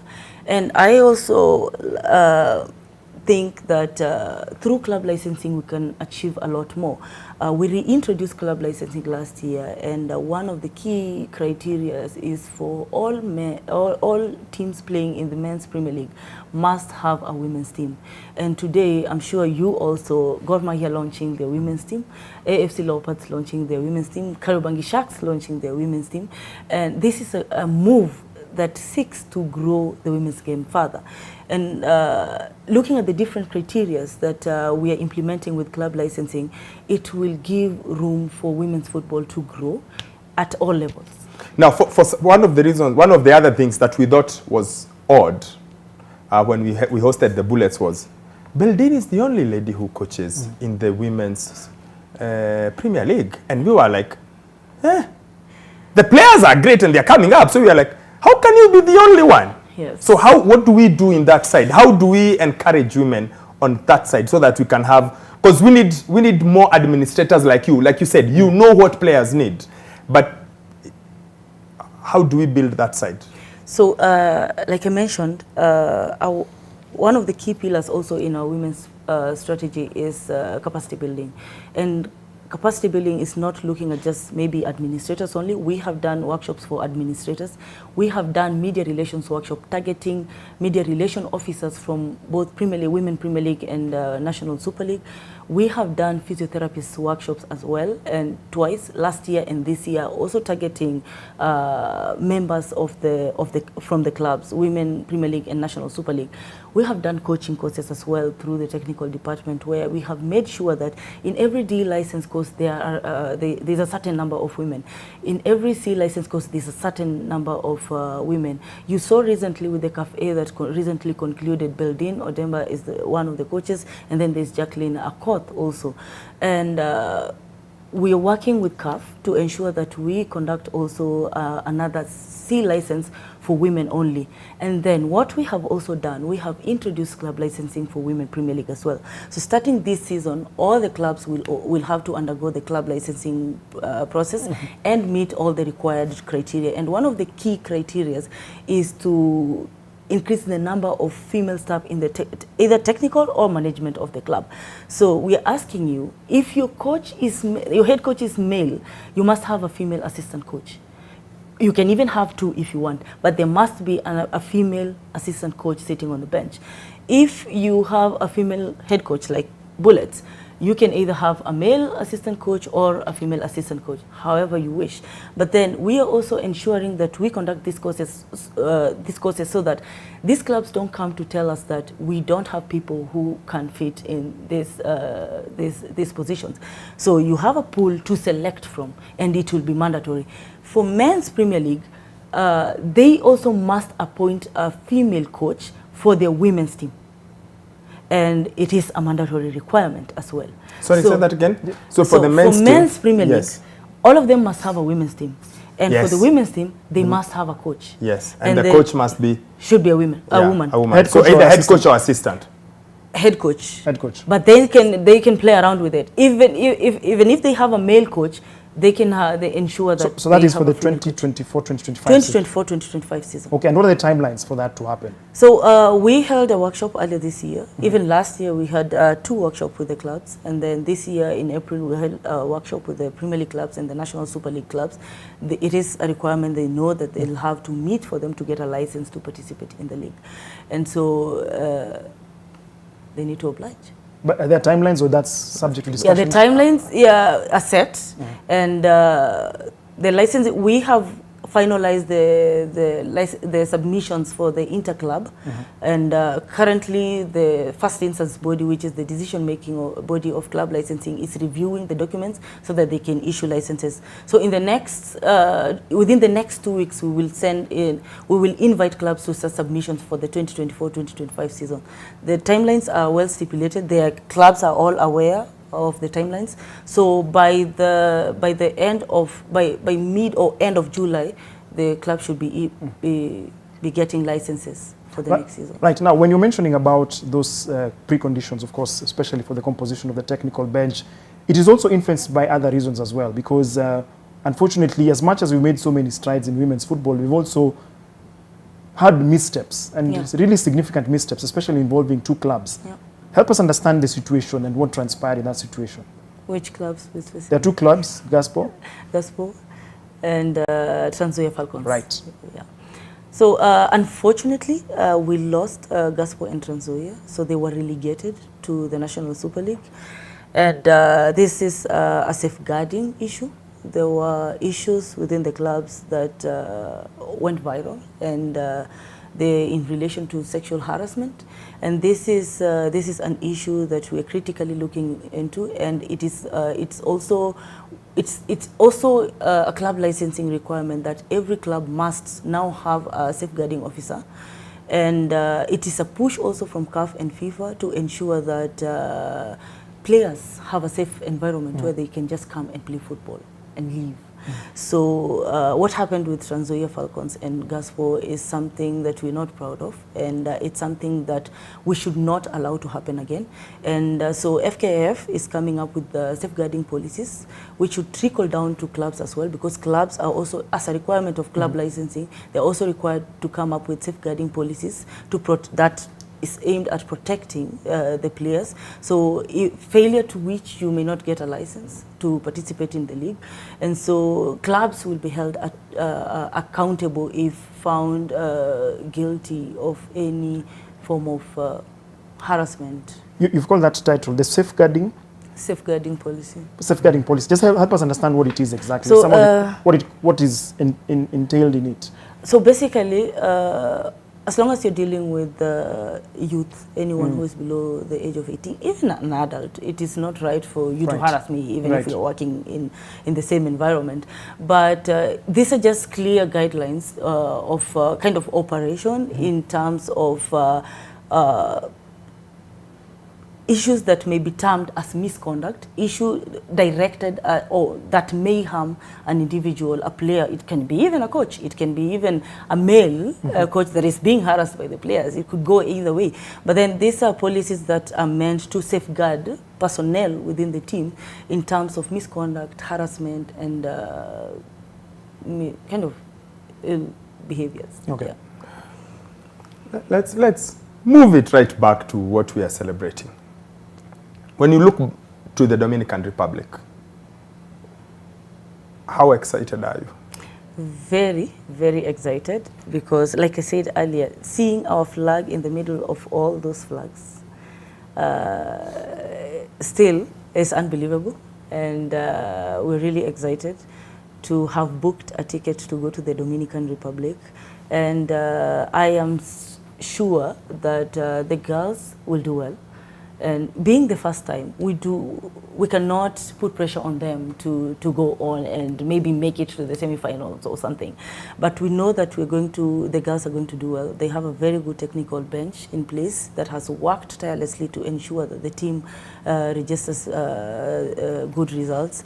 And they've been on top of their game as the technical bench. And I'm sure that and you heard from Waziri, and also FKF is putting in place measures to ensure that the team will prepare adequately for the tournament. And when we go out there, I'm sure the girls will put up a good show.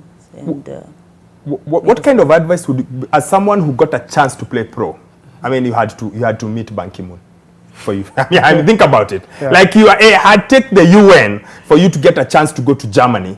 These young ladies have an incredible opportunity to show the whole world what they can do.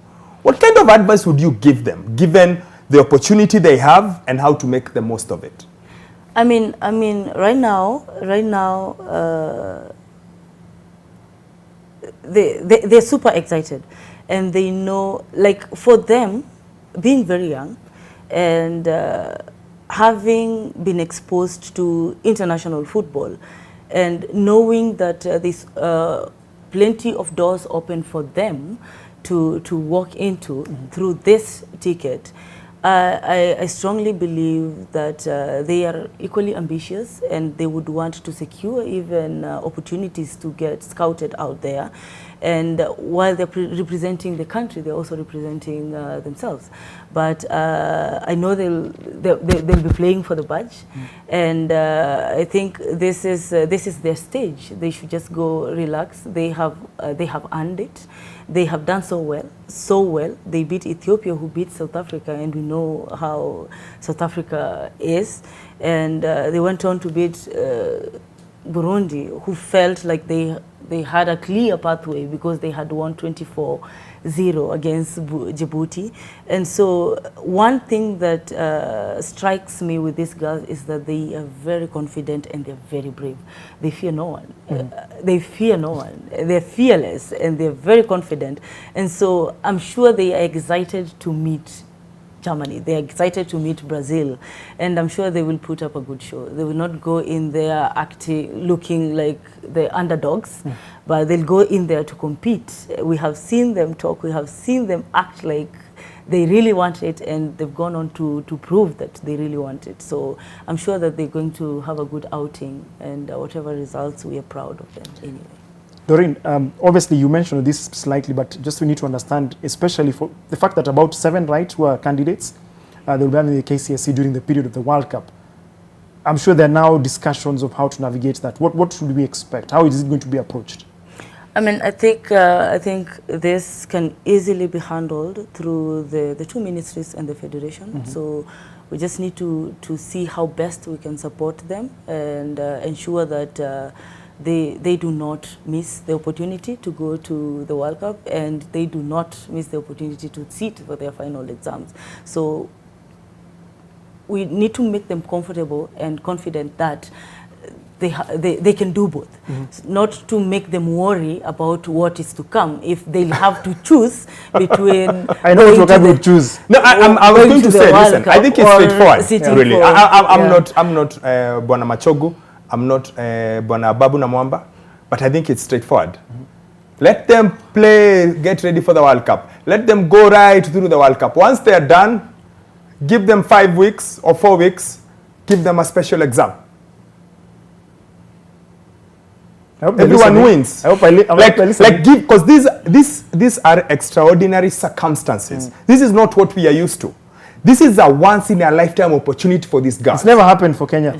Someone might just play there when Kenya plays Brazil and gives Brazil a run for its money, because I want Kenya to draw Brazil. By the way, I want Kenya to draw Brazil or Germany, the big teams, so that everyone can watch us. You know, if you are playing Honduras and people, the big guns, so that everyone is watching us, then they show what they can do. So give them a chance, because can you imagine trying to start, you know how stressful KCSE was back in the days. You think trying to get ready for a World Cup and studying for KCSE, it's complex. So if it was up to me, let them play all the way, get ready, go to the Dominican Republic, do well, achieve the greatest you can. Then when you come back, 4 weeks, then you sit for a specially designed KCSE just for you. And we move on. Doreen, finally, you're the head of leagues and competition. Just help us understand how your role is, because I can only imagine you're handling all the leagues. For clarity, how many are they? Oh, we have, Actually, all leagues, like you've said. Yes. But as you know, we operate in different branches. So at branch level, they are run through the branches. And then at the regional level through the NEC members. But there are cases that come to my desk and I have to handle for all those leagues. So are you the one who plans the fixtures or? Not really. At branch level, of course, it is through the branches, and then at regional level through the NEC members. And then now at the national level, we have the Premier League, we have the National Super League for men and women Premier League as well. We have Division 1 for men and women, and then we have cup competitions and also like match day logistics and organization for national teams. Okay. Which one is easier, playing or managing? Both. No, you have to. There has to be one that's easier to do. Is it playing pro football in Germany or is it managing? No, I think everything at its own time. Yes. Okay, sometimes I feel like I retired early, but the transition to administration for me was the best, because as a player, there's a lot, like I mentioned earlier, there's a lot we missed, there's a lot we wished for that one was not coming forth. And for me, I desired to be in a position to help get things done. I desired to be in a position to help manage things better. And when I got the opportunity to join FKF in 2015, I grabbed it because for me it was the best opportunity available. And I was like, this is what I would want to do moving forward. Create opportunities for the upcoming generation. Ensure that the upcoming generations don't go through what we went through and don't miss the opportunities to be exposed and to go out there and just explore their full potential. And so, honestly and sincerely speaking, I love my job and I'm in the right place. Indeed.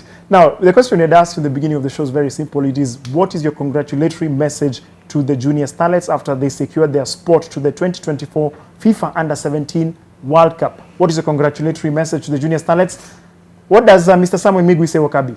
You have achieved one dream of world qualification. Now the journey to competition has just begun. Prepare now to compete with the best of the best that the world can offer. That's Samuel saying the hard work starts now. Indeed. Abanas Kioko says, thanks for making us proud. Oh yes. Straight to the point. No beating around the bush. And then, who's that? Governor keeping a teach Titus. We own athletics. Now we go for, I must speak, we go for football. Go girls. I agree with him. Kevin Correct says, all the best in their new step. Believing is the first step of winning. Kudos to them. Yeah. Gama Pinto, thanks for making the nation proud. Keep dreaming higher. Agreed. Bobby Zamora says, wow, that is great. Hope you represent Kenya well. Well done. Yep. Isaac Agira, proud of all of them. Kenya to the world. Congratulations. We have another one here from Felix Nzioka, says, congratulations to them. Best wishes, Kenya to the world. And Ishelias Sharon. Hey, that's like a tongue twister. Yeah. Wishing them all the best. That's very nice. Yeah. I understand this is the last one. Casserole Onyisa, well done, keep going. A lot of pride and just, like I said, it's a nice feel good. Like I said, we don't care about, I don't know. Kenya is at the World Cup. For the first time ever, there is a football team at a World Cup of any level. Like there is a Kenyan team, like it's Team Kenya. You see the Kenyan flag and FIFA, you don't get scared. You are like, yes, we are there. And again, I hope we get Brazil. Let's go over as the best of the best. Yes. I want everyone to have their eyes on Kenya like this. And what a better way? Indeed. The best teams in that tournament, we must draw them. I want us in the group of death. Yes. I want everyone to see us. We shock them. Thank you. Then like they can all go pro. Which team was shocked? It was Belgium. Belgium. Hey, Lukaku though. Do you see the things Lukaku did tonight? Lord have mercy. And there's a question you asked me and I wanted to pick her brain very quickly. England. Was I right or was I wrong? Were they boring last night? Do they look like they're not there? Don't worry, our show is geological. So not in England is watching. Well, I'm not a fan of England. Yes. And, yeah. Most likely a Dutch fan. Not really. I would have thought Germany. Oh yeah. Die Mannschaft. Oh, yeah, because of Werder Bremen. Yeah, but I wasn't surprised. Yeah, because I think year on year you expect so much of the English team and then they deliver so little. So when we speak about the English national team, let's talk about the Lionesses. Oh, interesting. Ooh. Interesting. At least the European champions, World Cup finalists. I see where she's going with the Lionesses. Now, let's take a look at something different now. It's an opportunity where we get to appreciate the talent of some of our colleagues, and specifically Mr. Chris Omolo, where he gets an opportunity to just snap very unique moments. So, Kabi, this was during the national trials this past weekend. It was, I know you love this photo. Who are these lovely ladies? Queens. The queens of... That's the past. Yes, and the present. Okay, it's Vivian Cheruiyot, Olympic champion. As of now, one of Kenya's most decorated women at the Olympics. And the lady she is with, she's the current queen. She owns this world. We all live in it. It's her world. It's Faith Kipyegon. I don't think you'd want a better picture. The pocket rocket. And the queen. Yeah. The lady, like we said, it's her world. We all live in it. It's Faith Kipyegon and Vivian. It's a beautiful picture. Big, huge smile because Vivian is always smiling and happy. And Faith, and you can only imagine what's going on. Yeah. Once 5,000 meters world champion, double world champion, Olympic champion. The other one wants to become Olympic champion in the 5,000 meters. To be doubling that conversation special. Must be excellent. Royalty. Oh yes, that's the word. That's the word. Royalty. Pedigree, class. Now, we touched on this earlier on when we said Kenya's flag will be there. And Wakabi, this is something we've been really waiting for. So this was posted by the official FIFA Women's World Cup account. There we go. Kenya, iko hapo, Brazil. You can see there the other countries as well. Yep. Dominican Republic, obviously the hosts. Continue there. England, Japan. Which country is next there? Professor. Yes. One of 3 African teams, Wakabi. Yep. Korea, Nigeria, New Zealand, Zambia, the USA, Spain. So in my ideal group, we either have Brazil or we have Spain or we have the US. Ama iko hiyo line. Vile line iko hivyo tu. Vile line iko. Dominican Republic, Kenya, New Zealand, and the United States. I want one of the big, the UK. I want either England or Brazil or Spain or the US, like because of the attention they bring to it. Yes. That's all I'm looking for. Right. Like everyone is watching. When you're playing Dominican Republic, people might say, or when you're playing, But it can be nice if we play the Dominican Republic and beat the hosts. I want Brazil, Spain, England. UK, England, or the US. Big girls. And we are right there with them. Indeed. Attention will be there. Look, this is a marketing thing. I really, really want Kenya to market itself as much as it can from this World Cup. Now, one athlete, of course, he doesn't need to market himself. Every time he walks around Wakabi, I can tell you for a fact, he captures the attention of whoever interacts with him. I love this because it gave an idea of how some of the few fans who turned up at the Nyayo National Stadium appreciated the level of talent that was there. So let's take a look at this video. This was shared, obviously, on social media by the official Team Kenya account, Wakabi. Eliud Kipchoge was a fan favorite. There we go. Let's take a look at how the fans just reveled being in the midst of greatness. You can see Wakabi. Yes. Now, this is the kind of thing should be happening every day, Bernard. This should have been everything at Nyayo on Friday and Saturday. Because you've got Eliud, you've got Faith, you've just shown us Vivian there, Mary Mora, Freddy Omanyala. I saw Omanyala take pictures after his race with kids on the track. This is what we need. We need our athletes to be at this level.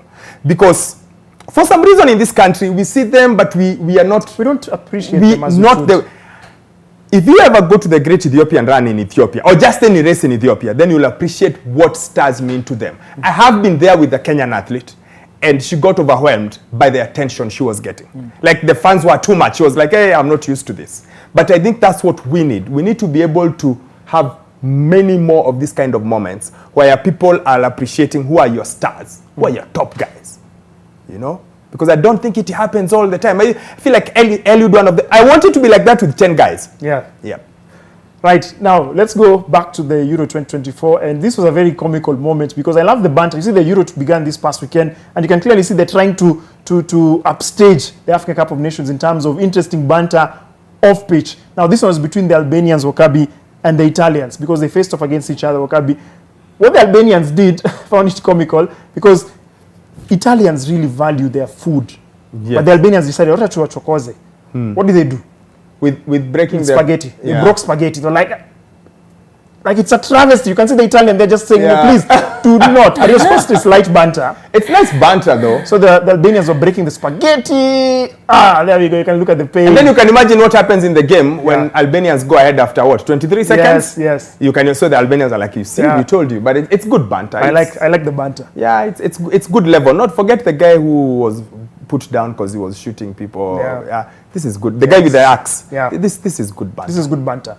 Now, the streets of Germany, some of the select streets, of course, in one specific town, Wakabi, when the Dutch were playing, orange was the theme of the day. Let's take a look at how the orange, they call it orange, is it? But I understand it's orange, that's how it's pronounced in the Dutch. I could be wrong, I could be right. But in Hamburg, if you're not wearing orange, you're not with it. Take a look at that, Wakabi. It's beautiful. Let's listen into the sound. Just listen to the...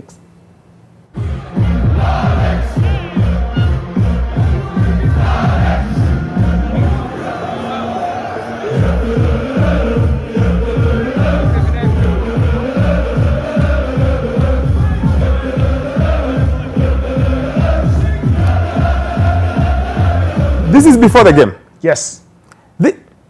This is what football should be like. You've been to the Netherlands. Yeah. You must have because of you played there. How is it like? How's football? How's this kind of emotions we see? Actually, we grew up believing football made in Dutch. Yes. And while I was talking about the differences in what I was used to, the things I used to do freely on the pitch and not knowing how or why I did them. Actually, I got to learn most of it and the best of it from the Dutch. So when I was playing in Netherlands, I was doing my UEFA C license at the same time. And then I had the privilege to also be attached to a U14 team that I was coaching, U17 girls, and it was a club that had U14 and U17. So we used to have sessions with them every morning, and that's how I understood the different formations and the different variations and how you can work with the players while playing a certain system and the different variations. And I was like, go home tunafanyanga nini. Learning camp. Yeah. So, but it's very beautiful, and it's not just for the national team. When a local club is playing, and maybe it's Ajax, for example, and everybody is in white, red, and the whole stadium is full, and before the game, like even 4 hours before the game, the fans are outside and chanting and singing. Before kickoff of the match, the anthem. All these clubs have an anthem, and that anthem is sung before kickoff, and it's so beautiful. Like, yeah. You know what I'd want to do about Ajax quickly? Do you know they play Bob Marley at halftime? Yeah. They almost always play. And one of their jerseys had it was reggae. I'd like to know the connection. I don't know the connection, but there is something about them. I don't know what it is. Maybe I should read about it. I remember the time their jersey was really it was a fan favorite. Yes. Finally, now we jump to something very unique. Eastern Europe has unique sports. There's one I saw they do slapping competition. Wakabi. I'm sure you've seen that one. It's a slapping competition. Yes. So they have decided you brace yourself. So they've decided to go to something much more unique. Let the clip explain itself, Wakabi, because I'm trying to understand what's going on here. So that is a post that was shared. Apparently the Russians have something new and they call it mixed martial arts in motion, Wakabi. Let's have a look at the clip. There we go. See, there's a track and they're fighting in a moving track. Okay.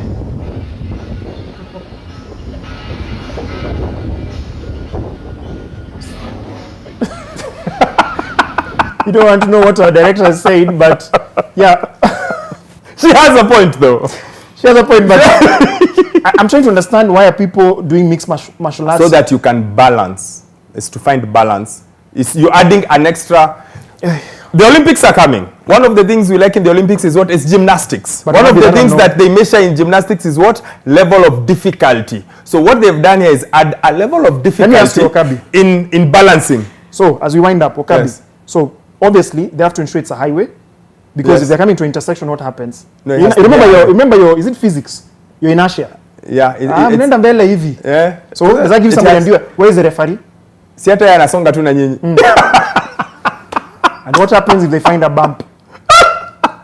Difficulty. It's how you balance with the whole difficulty. It's how you manage the bump, the stopping, the brakes, the what, and still fight and stay concentrated. Doreen, thank you so much for joining us on Sport On. We wish you all the best as you prepare for the next season as well, and as well as for the preparing for the national under-17 team as they head on to the Dominican Republic. From the entire team that made the show possible, I do hope that it was a knockout show. Enjoy the rest of your Monday. My name is Bernard Dong. Hope you can't stop laughing.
Kikohozi cha muda wowote, kutokwa na jasho kwa wingi usiku, uchungu kwenye kifua, afya kudhoofika, tafuta matibabu. Labda ni TB, ni ugonjwa wa kweli. Ukipimwa matibabu yapo utapona. Daktari kushauri tumia dawa kwa nidhamu. Elimu tupashane tupige vita TB. Pimwa TB, TB waishi poa.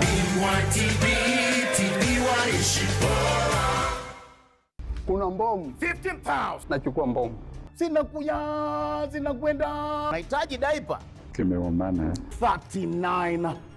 40,000 shillings. Namba 3. King Kong.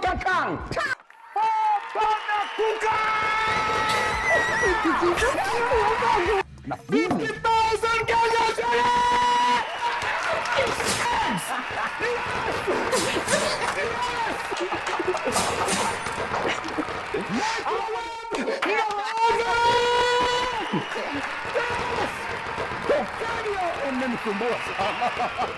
Grand, mega.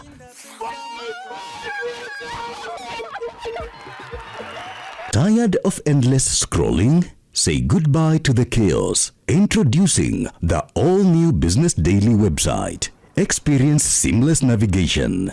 Immerse yourself in a world of more videos and more podcasts. Discover more with our enhanced home pages. Engage like never before with our interactive tools. Join us and elevate your reading experience today. Business Daily. More possibilities.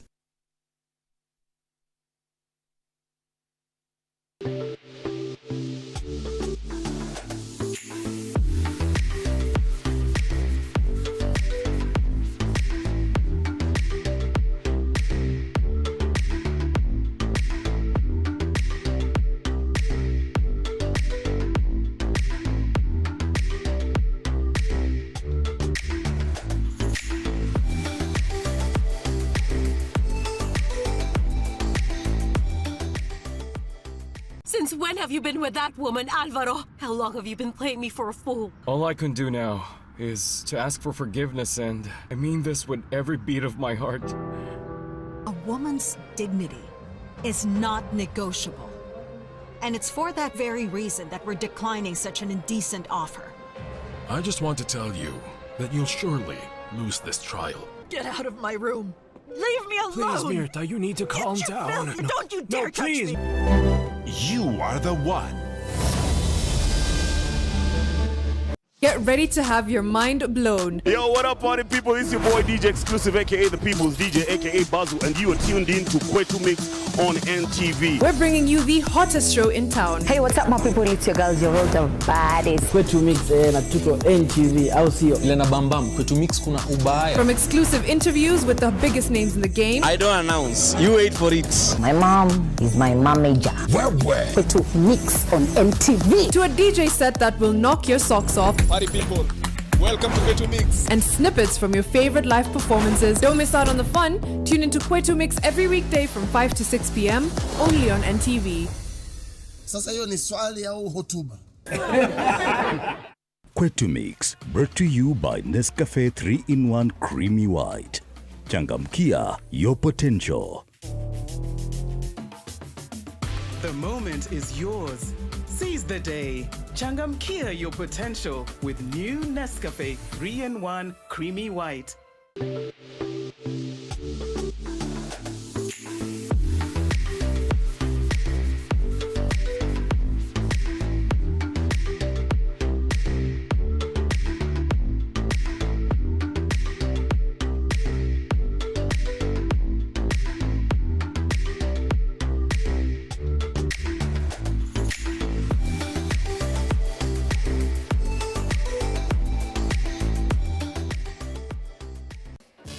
Dame, is playoff mode a thing? It's not a thing.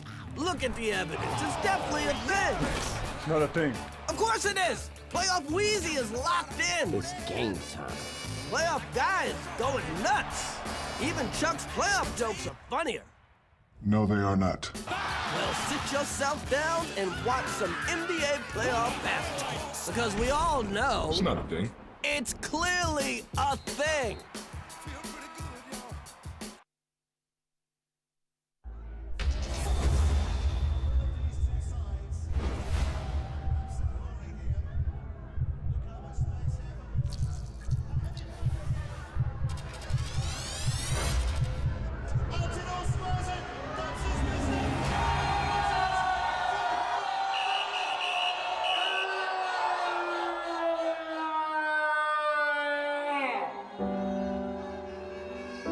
Nothing should come in the way of how you enjoy the game.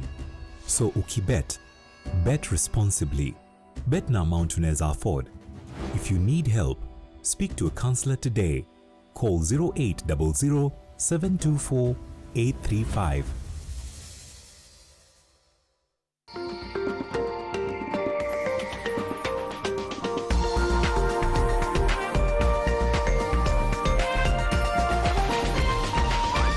NTV, turning on your world. The following program has been rated GE. It is therefore suitable for general family viewing. Spain boasts a proud record at the European Championship.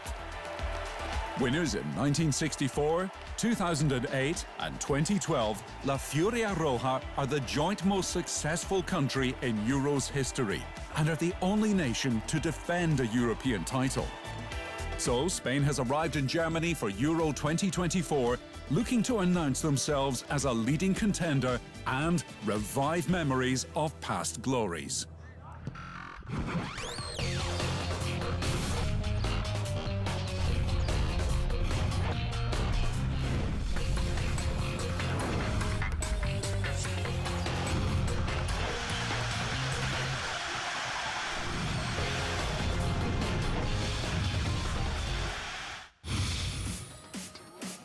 Spain once held the unwanted tag of being world football's perennial underachievers, going 44 years without a major title. That all changed in 2008, when they lifted the European...